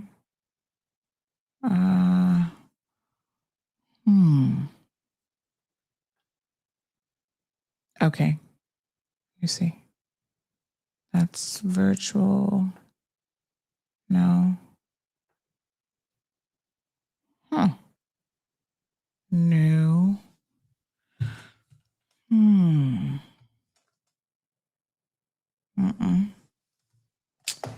This is a bit strange. Something strange is happening. But okay, I do want to move on because there is something else that I want to talk about. But no doubt we will come back to this again. I'm a little bit surprised that you guys are still, despite all the evidence and all these years later, obviously people are still catching COVID. I know someone who just had it the other day as well. I am a little bit surprised that we're even still going on and on about the COVID vaccine or any vaccines in general. Right now, we have a measles outbreak in the United States of America that is literally costing children their lives, costing the American people billions of dollars as well, as measles makes a resurgence and is about to, as it already has, started to completely get out of control. It's pretty wild. Please read the STEP survey and, have a look at the numbers. Someone sent me some graphs this morning that I think were taken from the STEP survey that really demonstrate how much our lives are being impacted by people who refuse to get vaccinated. They're refusing all sorts of vaccines that have proven safe and effective for many, many years. And that is really quite unfortunate because there are people whose lives are at risk, communities. The vast majority of people who are dying from measles, of course, are unvaccinated children. And you have parents who, have children then in the hospital and, I wish I'd gotten the vaccine and your child's about to die. I think it's criminal. I honestly think that it's criminal that there is something available for children that we had wiped out some of these diseases. And now we are literally back at it again, trying to convince people that vaccines are safe when we have known for a very, very long time that measles, polio, all these vaccines, all these diseases were on the brink of completely being exterminated. And here we are again because of people jumping up and talking about this whole anti-vaxxer thing. I mean, it's just ridiculous because they're not just questioning the COVID vaccine. They're undermining 50 years of vaccine research and work and efficacy to the point where, they're just completely undoing it. And so people are dying. Children, especially, are dying. A lot of these so-called parents themselves have already been vaccinated, so they're fine. But it's their children who are actually dying. So it's just unbelievable.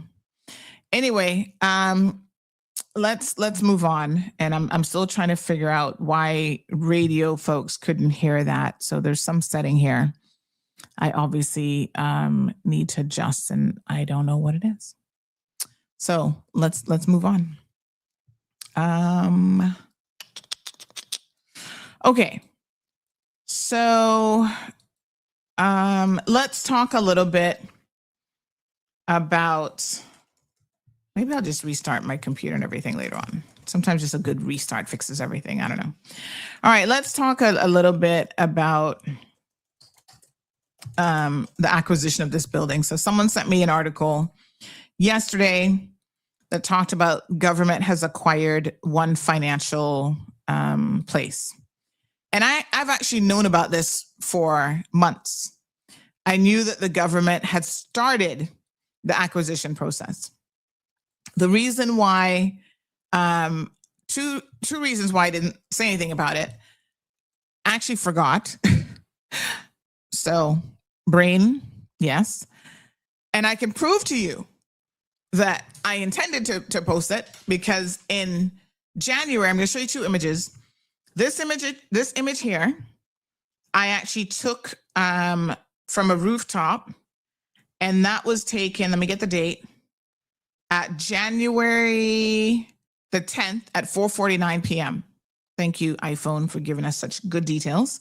So I took that because I said, oh yeah, when I do my story or post, because I wasn't sure it was going to be a full story, about government acquiring this building, this would be a really great shot that most people, when we talk about stock photos or whatever, most people are not going to have this sort of aerial view of One Capitol Place. Then I took this one, which is from the ground, just on February the 22nd at 6:24 p.m. And I took this one, and again, I was like, oh yeah, I've got to put up this post about government purchasing this building. But I didn't have confirmation that the purchase was actually completed, because when I heard about it, I knew that government was in the process of purchasing it, you know?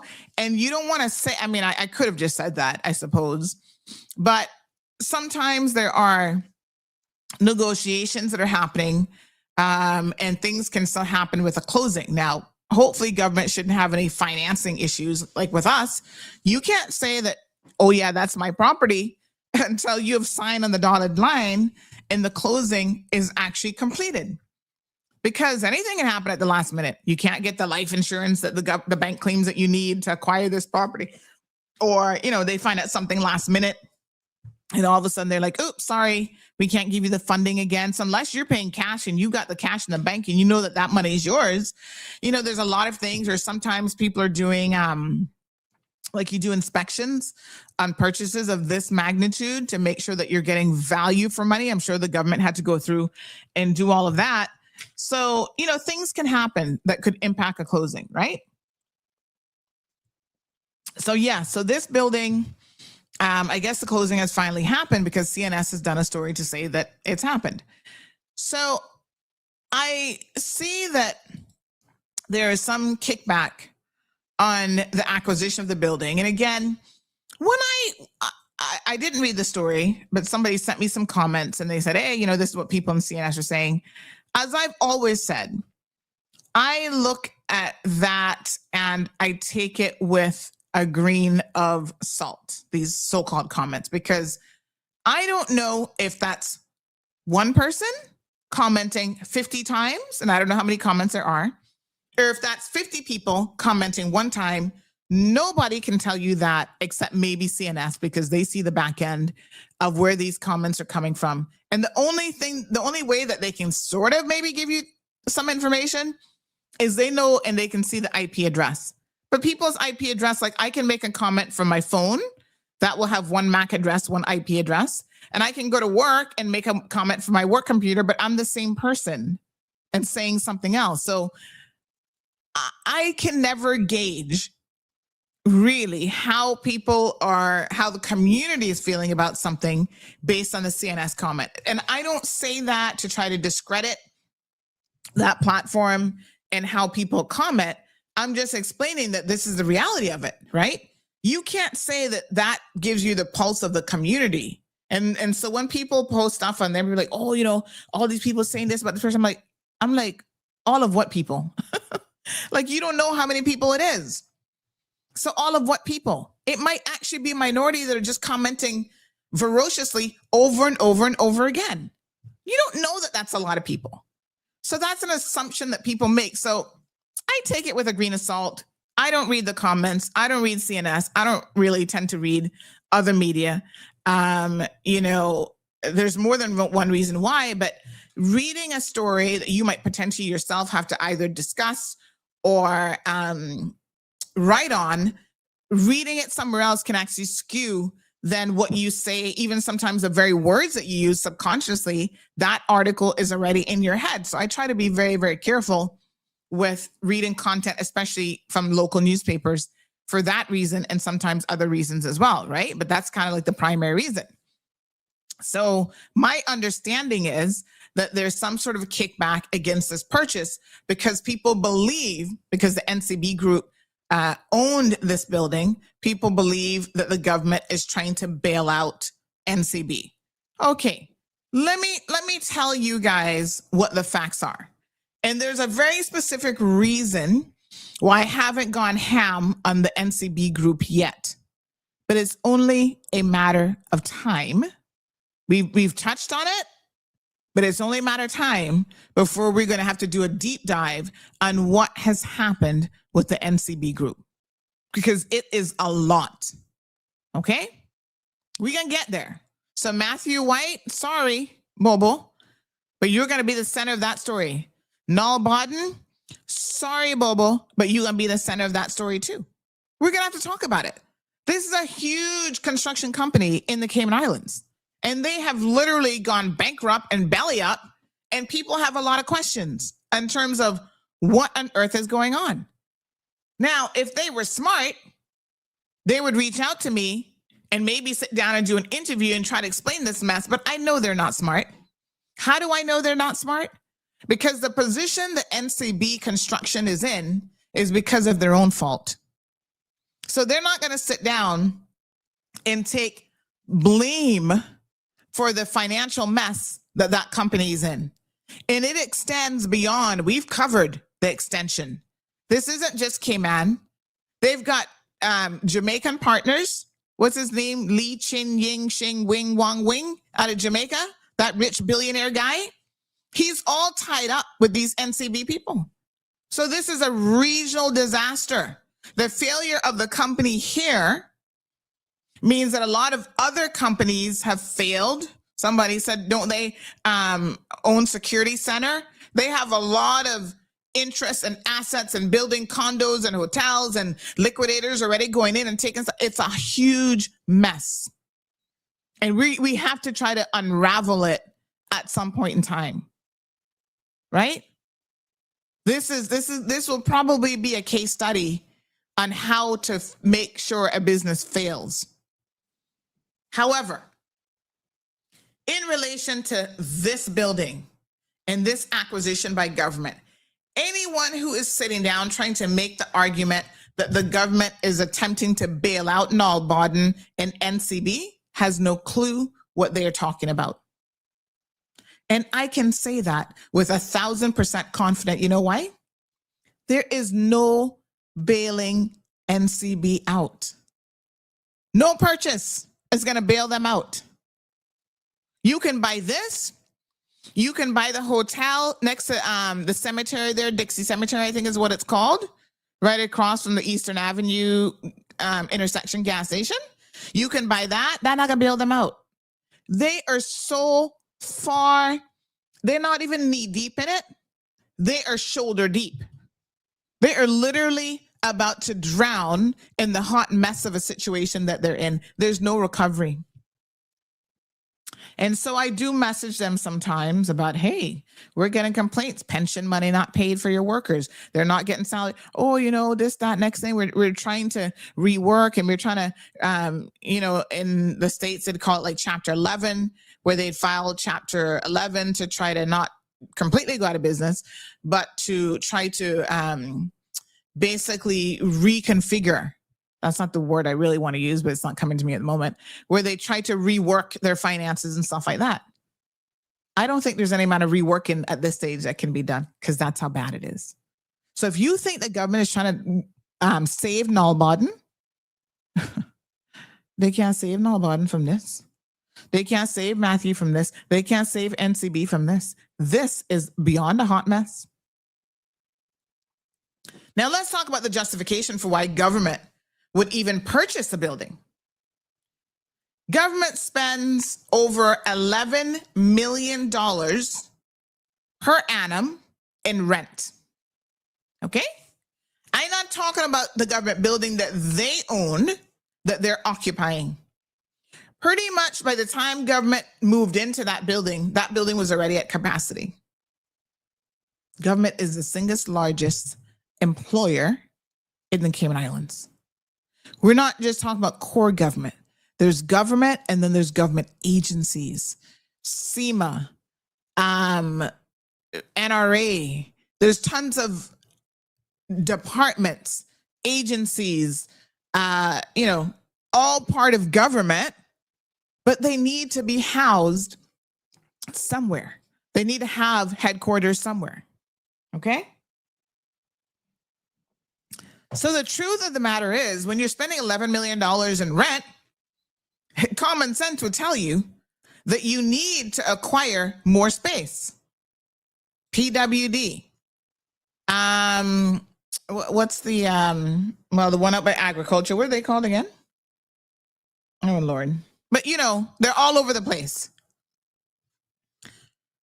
There's only a certain amount of space that is available in Georgetown. Yeah. There's very little space left to actually build a building. It would only be if you acquire it and then knock something down and erect something new. That's Central Georgetown don't have no more space.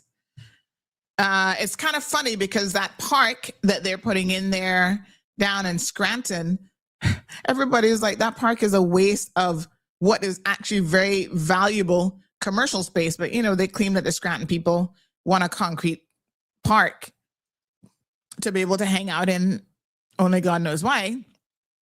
I'm not saying that a park couldn't have gone there, but I don't think that the design for that park makes any sense whatsoever.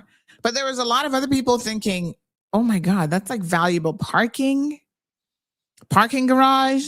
That could have been another building to house government. There's really no space left in town to build anything. So if an existing building comes on the market for sale, and I can tell you, having spoken to some government individuals, they kick themselves in the proverbial foot when other buildings have come up and past governments didn't purchase those buildings. They missed out on an opportunity. Now, you also need to look at this because this is a very interesting fact, right? This is something that my bank explained to me years ago, and I hadn't really thought about it when we were purchasing your home. I went in, I remember, bless his little heart, big shout out to Andrew Williams over at Cayman National. We were looking at this house and I said to him, this is what they're asking. This is what we're going to offer because we thought it was overpriced. And Andrew was there with his little calculator. I remember he was there and he was like doing some numbers. And I said, but Andrew, is this a really good deal for this house? I mean, this is what we're going to offer, but we're still kind of thinking maybe it's overpriced because a buyer is always trying to bring down the seller, right? And he said, let me put it this way. You couldn't build this house for this price that you're purchasing it for. And I said, really? He said, yeah. He said, for you to build this house, amount of square footage, there's a per square footage rate to build a house of this quality, this structure, blah, blah, blah. You couldn't build it for that because you'd have to go out there and find the land, build it to completion. And I'm telling you, you cannot build it for that. And that is the equation that they use. So what I'm saying to you now, I have done my research, and government, even if the land was there, they couldn't build for what they're actually acquiring this building at. It was actually, in other words, a very good value proposition. Good value for money. They got a deal. Now, does that mean they got a deal because NCB is desperate? Yeah. I mean, I'm sure that this building wasn't paid off. So they probably still had a loan note on it. It's probably going to the bank. The liquidators probably done grab that little money to see who, which one of their debts they can service and pay off. Other things to consider about the building. It is fully tenanted, right? I think that they have an opening of 6,000 square feet. The building survived Hurricane Ivan. That's important when you're thinking about, do I purchase a building or do I not purchase a building? Do I purchase a house or do I not purchase a house? Did it actually survive Hurricane Ivan? This building did. So what the intent of government is that they're going to allow the leases to expire and then eventually they will take up the space. So they're not going to go in there and break leases and kick out tenants right now. But whenever the tenants that are there, whenever those leases expire, they're going to have to find somewhere else to go. It is connected directly So there is a direct connection from the building to this central Scranton Park, which of course is literally right next to it.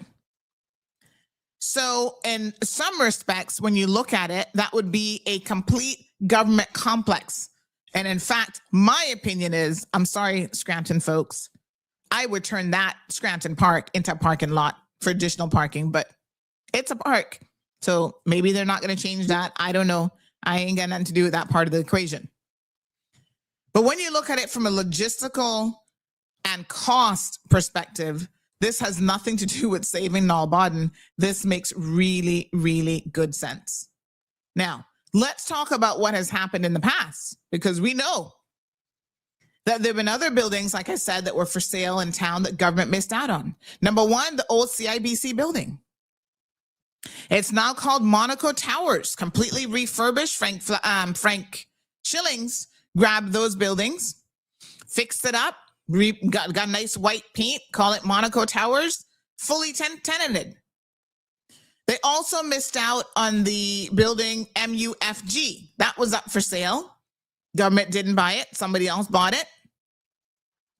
So there are examples, arguably, the government has passed up on opportunities to actually acquire prime real estate that would be saving them money in the long run. And instead, they sat down and they did nothing. Right?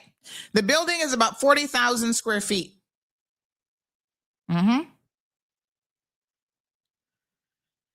They purchased it for around $12.3 million. If you do the math, go and ask anybody who's in the construction business right now. Ask them what it would cost to build a 40,000 square foot building of this quality, and they will tell you you can't get it done for $12.3 million. And that, for the record, does not include the value of the property that it actually sits on. Because remember, you got to find property, acquire property before you can build on it, right? Let's take a caller. Good morning, caller. Hello? Hello, caller. Hello, honey child. Are you there? Hello? Miss, Wagwan. You call my phone. Are you there? Hello? All right. They're having a side conversation. And clearly we were not part of it. Okay. Good morning. Restructure. Thank you so much, Anthony and Rohan. Yes. That was the word I was looking for. They're able to restructure. Shaka says you have to be a really, really bad construction company to fail in this construction boom in Cayman. Well, it's not the construction part that's the problem. It's other things. Anthony, I think Nullbodden might still have interest in Security Center, but I also think the Jamaicans came and bought that out. So when this same guy, Chin, is that his name? I might just be giving Leachin. Michael Leachin, is that him? I think that he was the one who actually, because he funded CNB. There's some kind of relationship between him, not CNB, NCB. And so he has an interest in the NCB group. And that's why now all his bonds, remember we wrote about that a few months ago, people calling in his bonds into the millions and billions of dollars, these people rolling large, and he's having some issues satisfying those. So he's calling in the debt that is tied to NCB, and they're all in trouble. I can tell you that. Andrew, Strong Will says, yes, government needs some building because they're all over the place. Andrew says the new government building was $85 million to build, as memory recalls. And I can't recall what the square footage is of that building. Does anybody know? I might have to see if my AI assistant might know. Strong Will says, knock down the old glass house. Well, knock it down and do what with it? I mean, I think they were trying to decide. I'm not so sure that they can save the building because it's actually considered a sick building. But knock it down and do what? Put up a parking garage, try and put up another building. all of these things cost money. So yes, they can knock it down, but I think the bigger discussion is going to be what are we knocking it down for? What are we going to do with it? So I think until they're ready to do something with it, they probably just let it sit there. Andrew says, true, Sandra, labor cost of land are 3 times the cost. So it's often easy to criticize these decisions made by government. And I'm no industry expert here. I'm not in the construction industry. I'm not in the renovation industry or anything like that.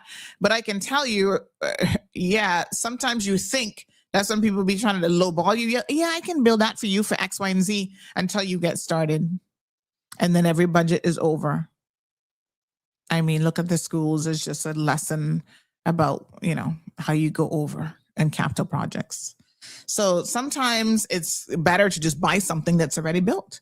That was a lesson that Andrew taught me at CNB. He said, you can't build for this. And I said, and I was there kind of nitpicking about some of the things I didn't like about the house. I'm like, I don't like, he said, you buy it. And then over time, as your budget permits, you improve upon the things that you don't like. You can change stuff. But what you can't do is you can't build it for that. So start with something and then work with that. And I agreed with that position. I said, yeah, now that I'm thinking about it, although I don't know anything about construction and construction costing and project costing and whatever, I said, this still makes sense to me. And that's what we did. And over the years, I mean, without a doubt, what we purchased our place for, I probably invested that and then some a little bit in upgrades, So we did things as we could afford it. Like, okay, we're going to start out with this little project. And then, next year, I wanted to do my window treatments. Window treatments are expensive when you got 23 windows. Hello. And so then I was like, okay, well, I got to spread it out. I told the windows lady, I can't afford to buy all of these at one time. Stay within my lane. Stay within your means. If you can't afford it, you can't afford it. So I said, miss, this is how we're going to do it. Okay. One room at a time. Some rooms, I'd be like, okay, this month I think I can budget these 2 rooms together. But some of them have like bay windows. So each one of those is considered a window for the purposes of ordering these plantation shutters. They're like all wood. They're not the plastic one. These things are expensive as hell. So honey, child, I was like, okay, how much is that? And I would ask her, okay, the master bedroom has these windows because she came and did all the measurements. How much is that? I told her to break it down by room for me. So I could then look at the quote and go, okay, this room is going to cost me X. Start saving towards that. And then when I had the money ready, could give her the deposit because, you pay your deposit for it to order for that room. Then when it comes in, she installs it. You got to pay the balance. So I had to take my time. But Andrew was right. I've been able to make, if you saw the house, I mean, it was a nice house from the word jump, I thought. But I've done a lot of improvements over the years. And that's one thing with a house. Make sure you know that when you buy one of them, it's like a constant construction project as far as I'm concerned, because there's always something that need doing. Anthony says the best thing is to get the tenants out. We all know what happens when government rents and gets into business, nothing gets paid. So no, the plan is not to keep the tenants there. They're not getting in the landlord business. And I figured that, and I got confirmation of that before speaking today.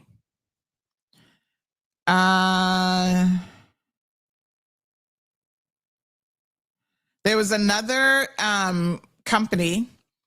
When I'll send this information to Renee, but when we do our story, we're not going to mention them by name. But there was another company that actually wanted to. Listen, commercial property like this is valuable, and people grab it up. So there was another company who wanted it, and there was a little bit of a bidding war with them. But I won't mention their name. But let's just say that they were in the insurance business.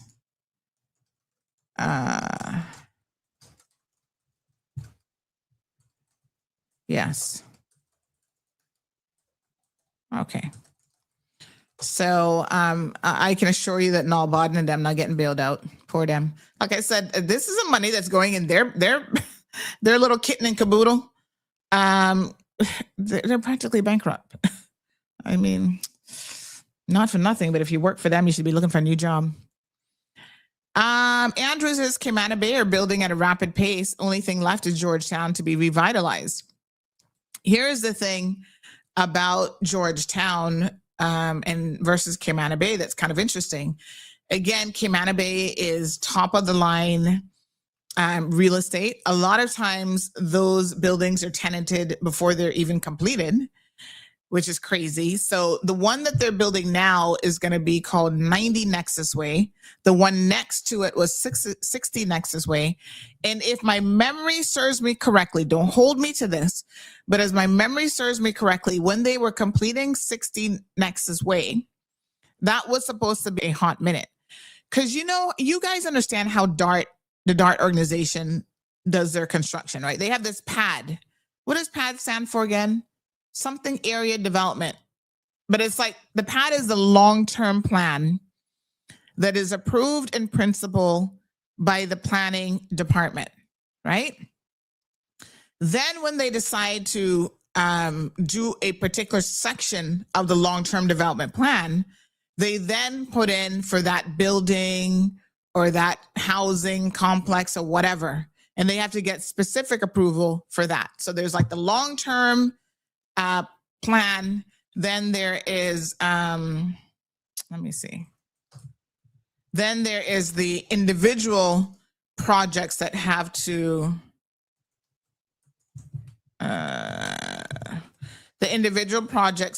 then be undertaken.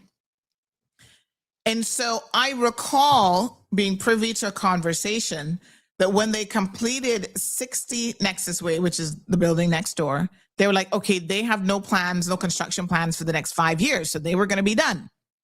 But the demand of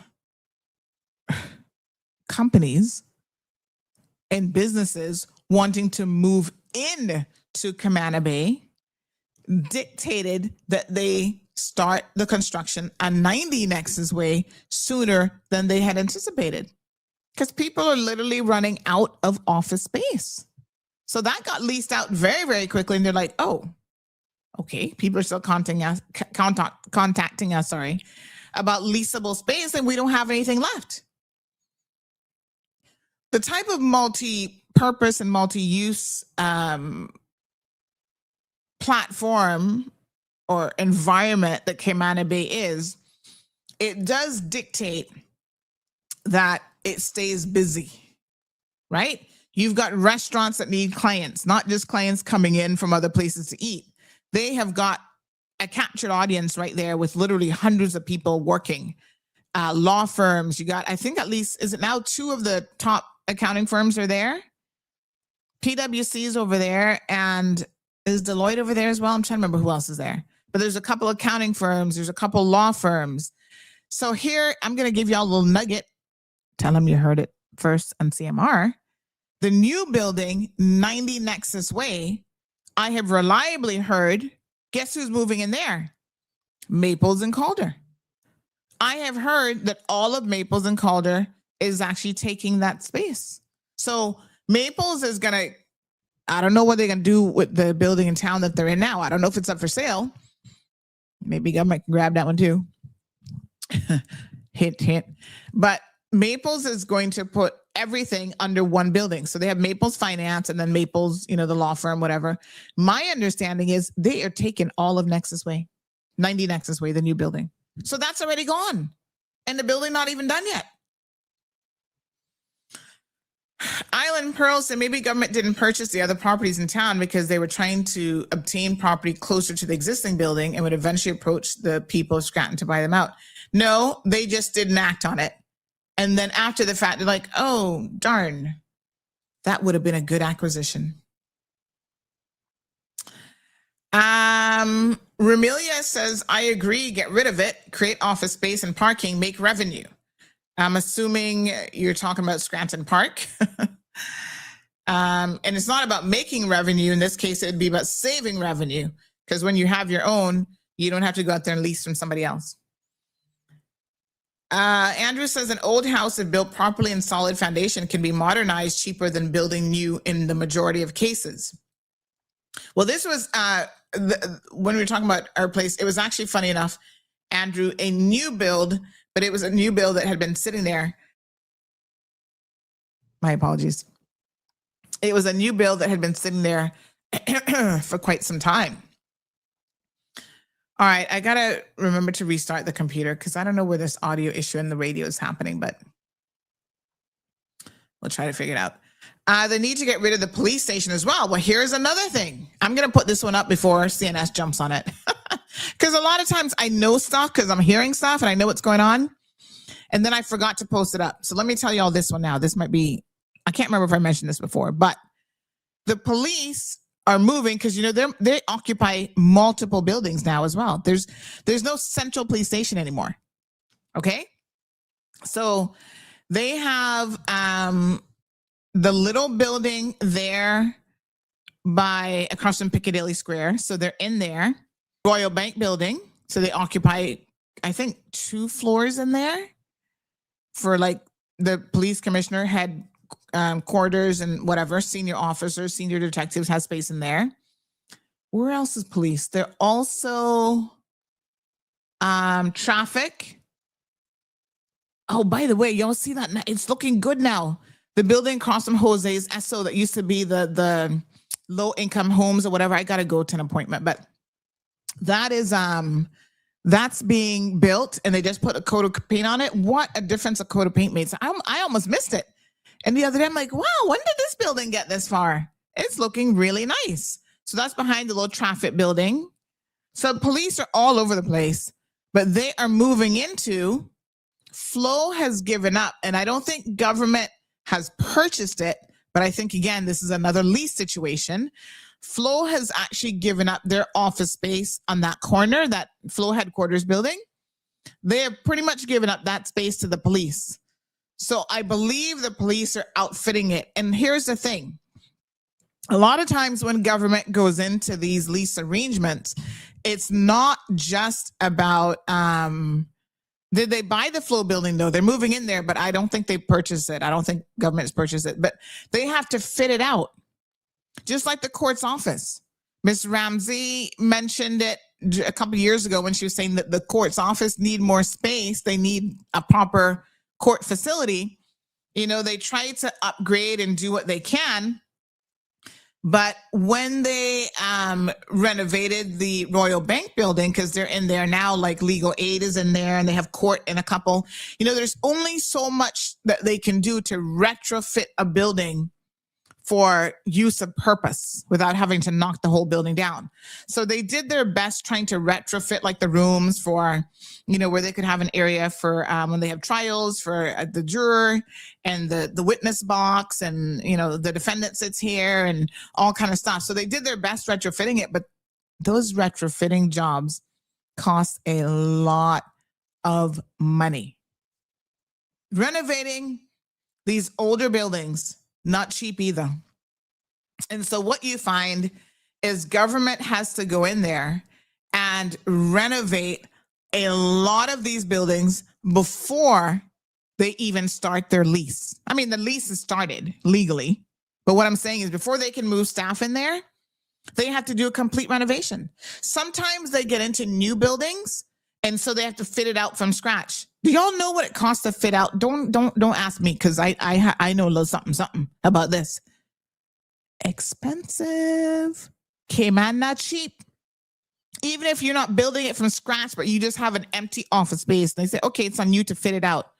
Oh my God. I could share a thing or two with you. It's expensive. Let me just leave it at that. I can't tell you the dollars and figures, but I can tell you it's expensive. Crazy expensive. Y'all don't know. You gotta be putting in ceilings, tiles, carpet, flooring, furniture.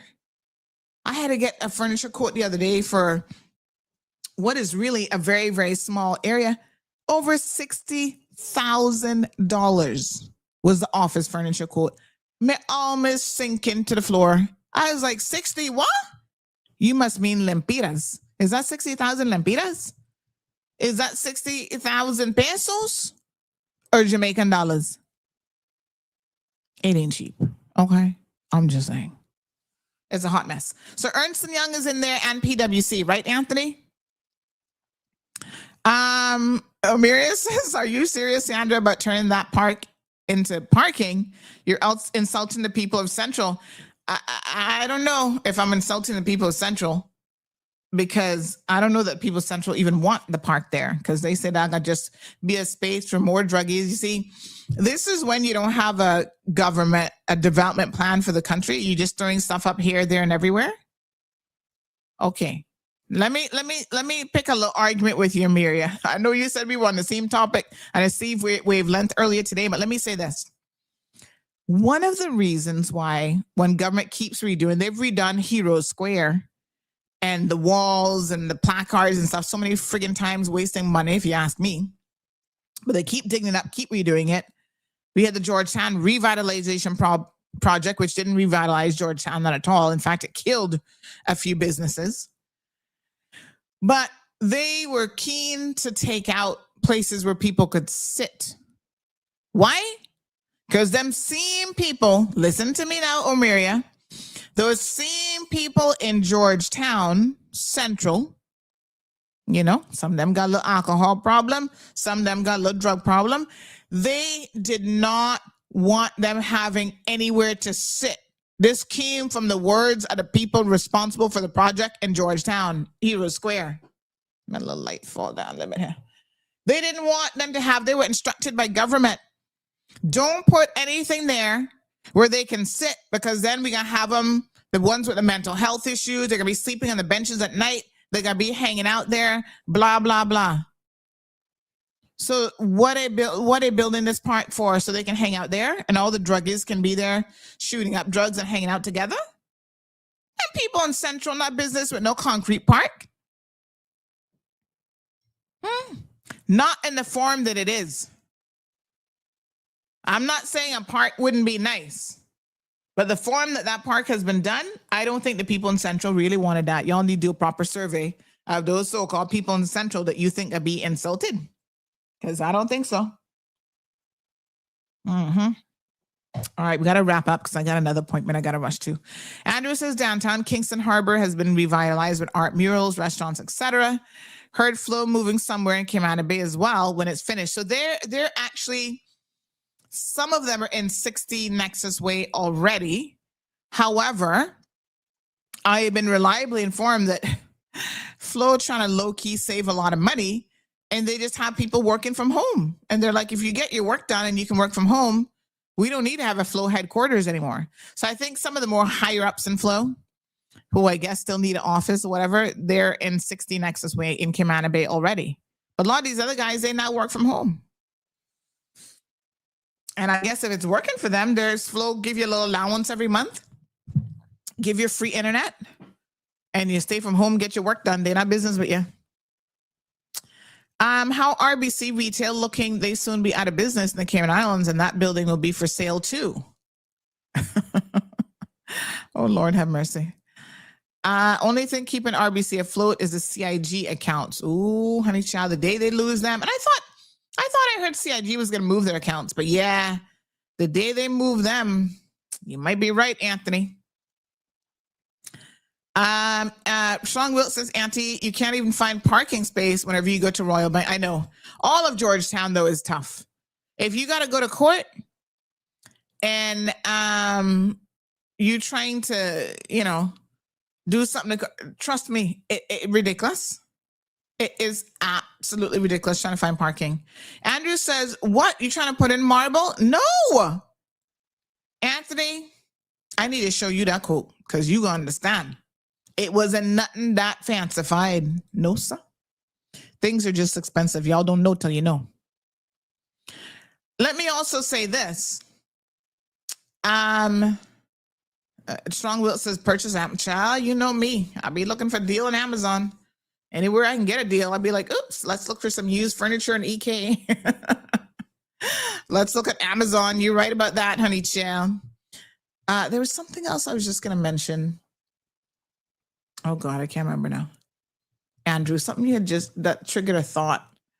And I was going to say something to you about the cost of the Listen, the cost of things right now, it was something about the cost. I was going to give you another example. Oh, yes. Remember how the other day we were talking about the cost of lettuce and tomato at Popeyes being added to the bill for $1?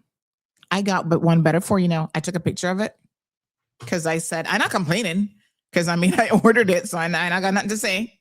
I think if you order extra, you know you're going to pay for it. But you know what's even more expensive than lettuce and tomato? 4 ounces of sauce. And I'm not telling you what restaurant it is because I'm really not trying to pick on the restaurant. I ordered it and I knew I was going to pay for it. But the truth of the matter is, I don't normally even look at my receipt because I'm like, well, I'm paying for it. Just pay the damn bill. That's like when I go to the gas station. What I looking at the gas prices for? This is how I see it, right? I'm looking at the gas prices because I'm going to go in and negotiate with them and be like, oh, I'm not paying that. No, I'm going to pay it. What, it's $5 whatchamacallit? $5 hold on. Okay, I gotta show you this bill.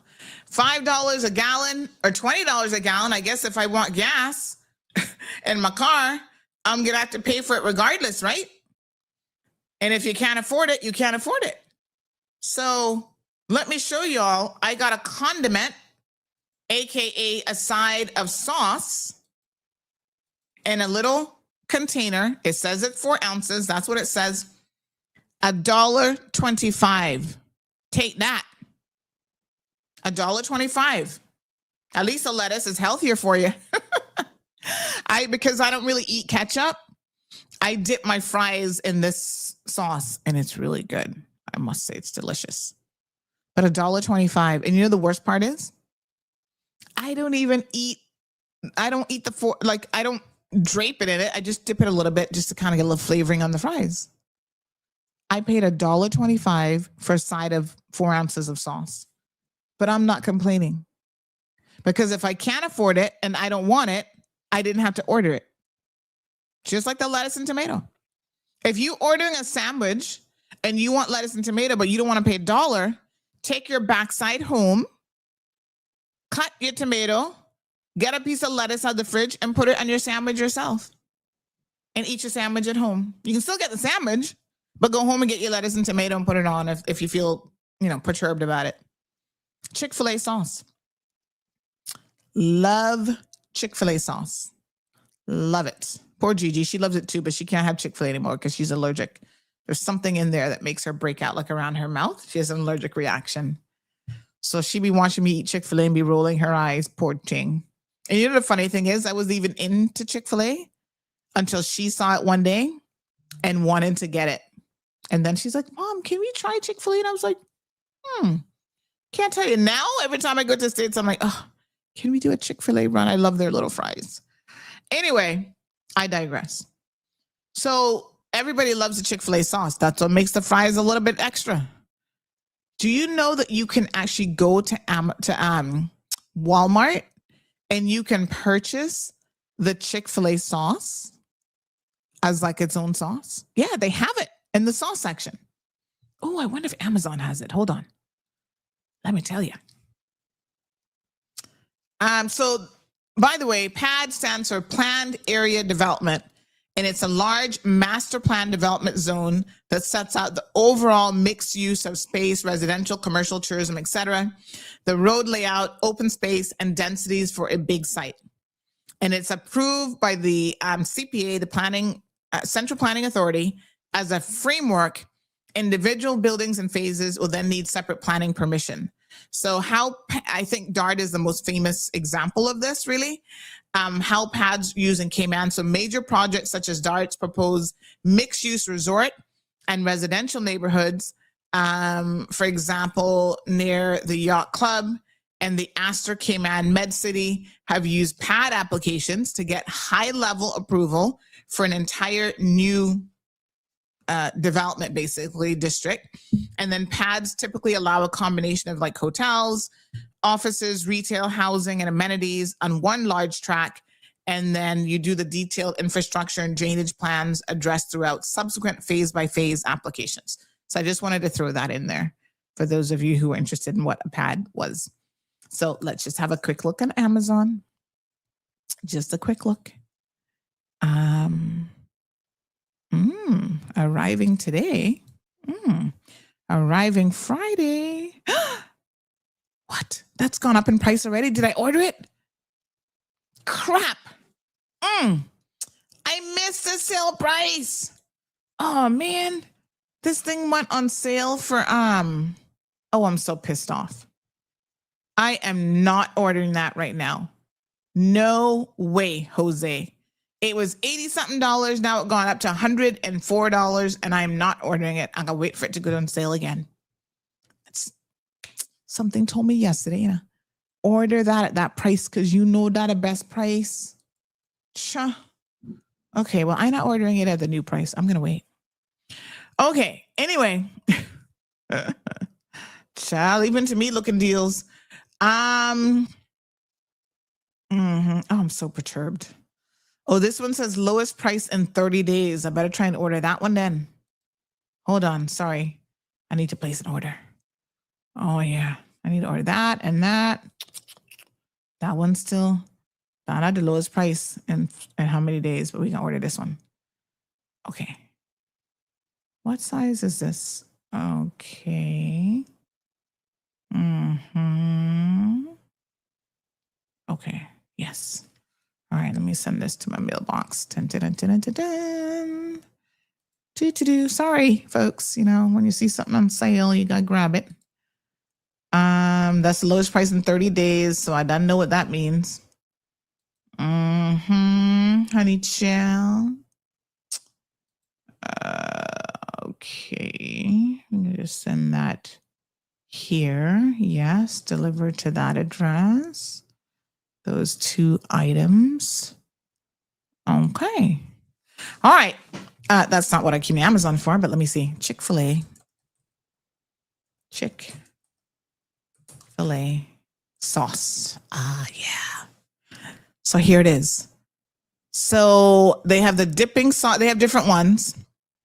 They have the sauce bundle, but the original Chick-fil-A sauce, yep, Amazon has it. You can get it on Amazon. So they have the Polynesian sauce, which a lot of people like. And then they have the Chick-fil-A sauce. So Amazon has them as well. Squeeze bottle, reusable bundle. They have the barbecue one. They have the honey mustard. Oh, they have Popeye sauces too. Look at that. They got sweet heat and blackened ranch. If you guys like the Popeye sauces, you can get those. They're a lot cheaper than the Chick-fil-A sauces, I can tell you that. They got the Taco Bell Chipotle sauce. Oh my God. The Bang Bang sauce from Fisherman's. They got Thai peanut sauce, all kind of sauces. I'm not too much into sauces, but there are a few that I really, really like. And the Chick-fil-A sauce happens to be one of them. Oh, I got this Japanese barbecue sauce the other day. I actually bought this at Costco because I want Miss Stacy to try it out on some barbecue to see how it tastes. Anyway, yes. So I've seen the Chick-fil-A sauce in Walmart. Amazon has it as well. And so you can buy that. And I guess if you can wait till you get home to eat your Chick-fil-A, you have it at home. And you don't have to pay extra for the sauce because Chick-fil-A is certainly going to charge you for that sauce as well. I haven't been to Checkers. Are they even still around, Lady D? Because I have not been there. Woo, honey child, probably 20 years. I have not been to Checkers, but I've had their food before. And I remember their burgers are pretty decent too. Anthony asked me if I've seen the size of the Burger King Junior Whopper. I don't really eat fast food like that normally, so nope. I don't know nothing about no sizes. And my advice to you is they're probably making you eat a normal size. But again, going back to the first conversation we had today, we like oversized things. I always chuckle when I do go to like Wendy's. That's probably the closest to me. So sometimes I get a little burger there. Do you want a single, double, or triple? Small, medium, or large? So I'm like, wait a minute. You got them sized and plus triple meat and all that kind of stuff too? I'm like, small, single, please. Because I don't even need to be eating this burger. Much less, I must make it a double, triple, or medium and large. A little bit of moderation when you're being bad. So, And sometimes, what you really need to be doing is eating the kids menu. Eat from the kids menu so you can get the small bites and just be satisfied. Andrew says oil's approaching. I thought that was already 85 from Sunday night, honey child. That already gone up. And everyone says that Trump, we'll talk about Trump maybe tomorrow, because apparently he keeps having these wars on the weekend so that he doesn't impact the stock market as much. That's why he kidnapped Maduro on the weekend. He kicked off this war now that he's saying he doesn't even know when it's going to end with Iran on a weekend, because he thinks he's smart and he's able to play with the markets. We can talk about him another day. Marshall says, yes, you can get the Chick-fil-A sauce at Walmart. There you go. At Chick-fil-A, waffle fries is mainly why I go there. They are good. I'm not gonna lie. They Strong Will says you're obsessed with Amazon. That's what Marlon says too. But I just like that you can pretty much get everything on Amazon. Like if I lived in the States, I would never go to the grocery store. You can grocery shop right on Amazon. Anything you want. In fact, ooh, this picture looks good. In fact, they have a whole food earth section where you can do Indian classics, all kind of food. Everything is Amazon. Got medication. They open a prescription area. You soon be able to order babies off of Amazon. Maybe that's when I'll have another one where I can just put in a baby order. I want an Indian looking baby, so we can pretend like it's from Ireland. Indian looking baby. I want a little boy this time, so I can have one of each. That's it. Healthy, I don't know if you'd be able to specify anything in terms of the DNA. But there you go. Amazon has got everything. That is no word to lie. I actually saw a cutting board that I low-key really, really like. I'm going to show you guys what it looks like. It comes in the silver and then this black. But lately I've been doing metal cutting boards. This one is BPA free and food safe tool. It's acrylic. Somebody said they having twins. I can have one of them, but they're twins or they're fibroids. So look at this cutting board. What I like about it is you can put it like on the edge like that. And so it doesn't even look like it's a cutting board. Isn't that nice? And they have it in the black acrylic as well as you can get it in clear. I would probably do the black. Yeah, I'm not too fond of the clear. But anyway, and then you can use it there to cut and to, So it's food grade acrylic material, ultra clear. If you get the clear one, 60% thicker than others at 5 millimeter. Unique lip design, protect your countertop. And increase 30% safety or surface hardness, less scratches. Interesting. I love me a good kitchen gadget. OMG. I am the queen of kitchen gadgets. I love. Ooh, this is interesting. Let me have you look at this pattern of dishes. This is Malacasa plates and bowls, porcelain dinnerware, set of 6. But just look at the design of it. I'm not so sure I like it though. Like it's weird. Weird enough to like and weird enough to not like at the same time. But the shape, okay, look at this. Let me tell you what's weird about this. The color is weird, but then the shape of them is also weird. But I like that they're different. Sometimes I like things that are a little bit different. Look at this. So you see how the shape, like the plate itself is like, it's not a proper square. It's kind of like wavy, but then it also has a wavy pattern. What do y'all think? When you sit down and eat your soup, you're eating it out of like a wavy thing. You like that? It's different. Like this is not something I've ever seen on somebody's kitchen. Look, here it is. That's different, right?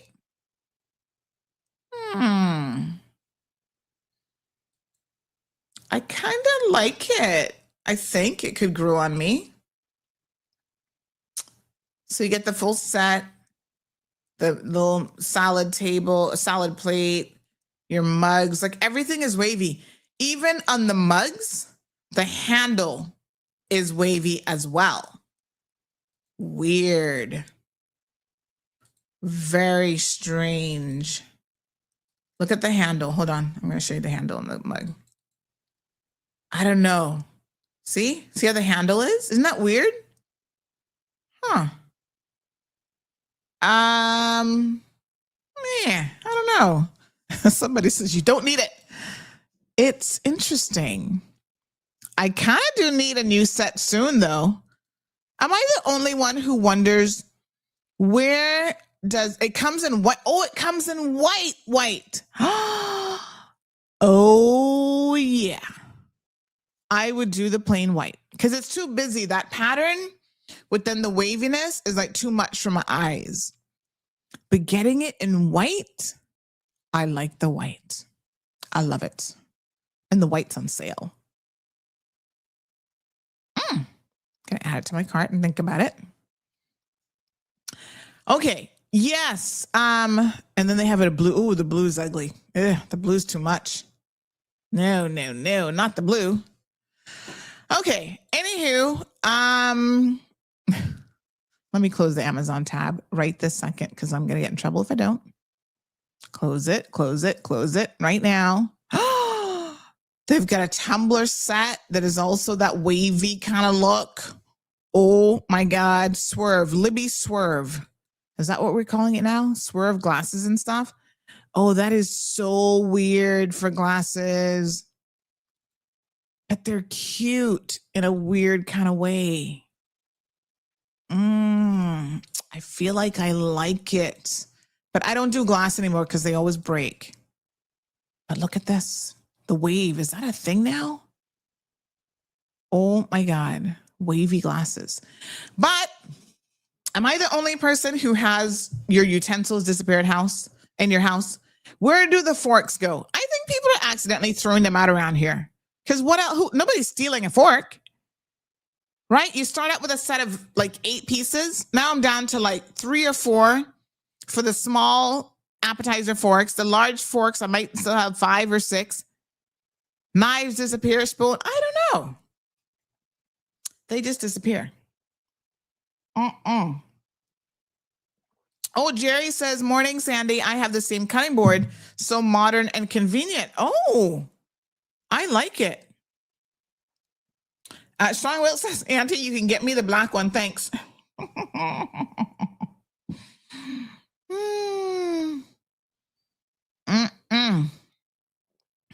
Strong Will Sand says, Auntie, you're killing me. Frugal spending is what we need, not everything you want. Yeah, boy, especially with Trump. Lord Jesus, we can soon be riding our bicycles. You got to be frugal in different ways. So there's a lot of things that I'm frugal on and that I do not spend money on. And then that allows me to spend money on the things that I want to spend money on. For example, I don't eat out a whole lot, so that saves me money. I eat home. Last night for dinner, I had a salad. Thanks, Miss Stacy. My salad was good. I added my strawberries on top. Oh, you know what? I was thinking we need to get blueberries. Oh, shit, I got to go. Time to go. I got to go. Trying to finish my morning tea. I'm going to start putting blueberries. I love strawberries on my salad, but I'm going to start adding some blueberries to get the goodness, all the nutritional value of blueberries, because blueberries are actually really, really good for you. Eat more blueberries. Eat them every day. How many times do you have a large family gathering or friends that you pull out the cutlery? Well, I eat on them every day because I have a philosophy. Don't save the cutlery till you have people over because then you'll never use it. Yeah. And so life is too short to have cutlery hidden away. So I buy the good stuff and I use it. I use plastic now with the glasses because they're forever breaking. And especially when you have young kids and a dog around the place, you don't need glass all over. Those are nice. I have the dinner plates. Kirk's carries some similar like that. White is nice. Yeah, I think the plain white is much better. They have this one and then they have the swirl in blue, but I think the plain white is just nice. Strong Will says, spend money, one life to live.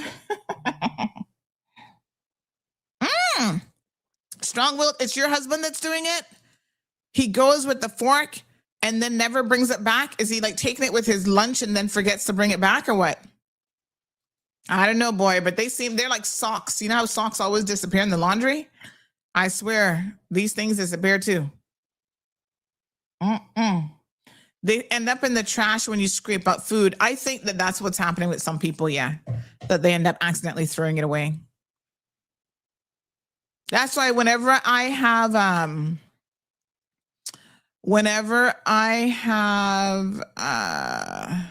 oh, thank you so much. Oh, thank you. Oh, this is a good picture. Oh, I'm going to use that in our story. Thanks for that, Mr. Architect. Beautiful. I think that whenever you get like takeout food and you use a proper fork, you're more likely to put it in the takeout container and throw everything away. And I think that that's, oh Lord, that's what happens to some people. So whenever I do takeout food, I just use a takeout fork that they've given me a lot of times. But I have a particular friend who shall be named today, Kevin. He look like he can't use a plastic fork. He be coming over here with a takeout container because he love him some curry chicken. And he gonna sit down and eat it with my forks. And I'm like, they just gave you a fork. Why are you using my fork? And now I must turn around and wash the fork or leave it there for poor Miss Stacy to wash? Just use a plastic fork. So I suspect that a lot of times it gets put back in the styrofoam container. You just throw the whole thing out. A small pack of blueberries in the bracket is Lord God, $15.99. Are blueberries something we can grow here in this climate? Not only you, I really have to be wondering where they're disappearing to. I get fed up the other day.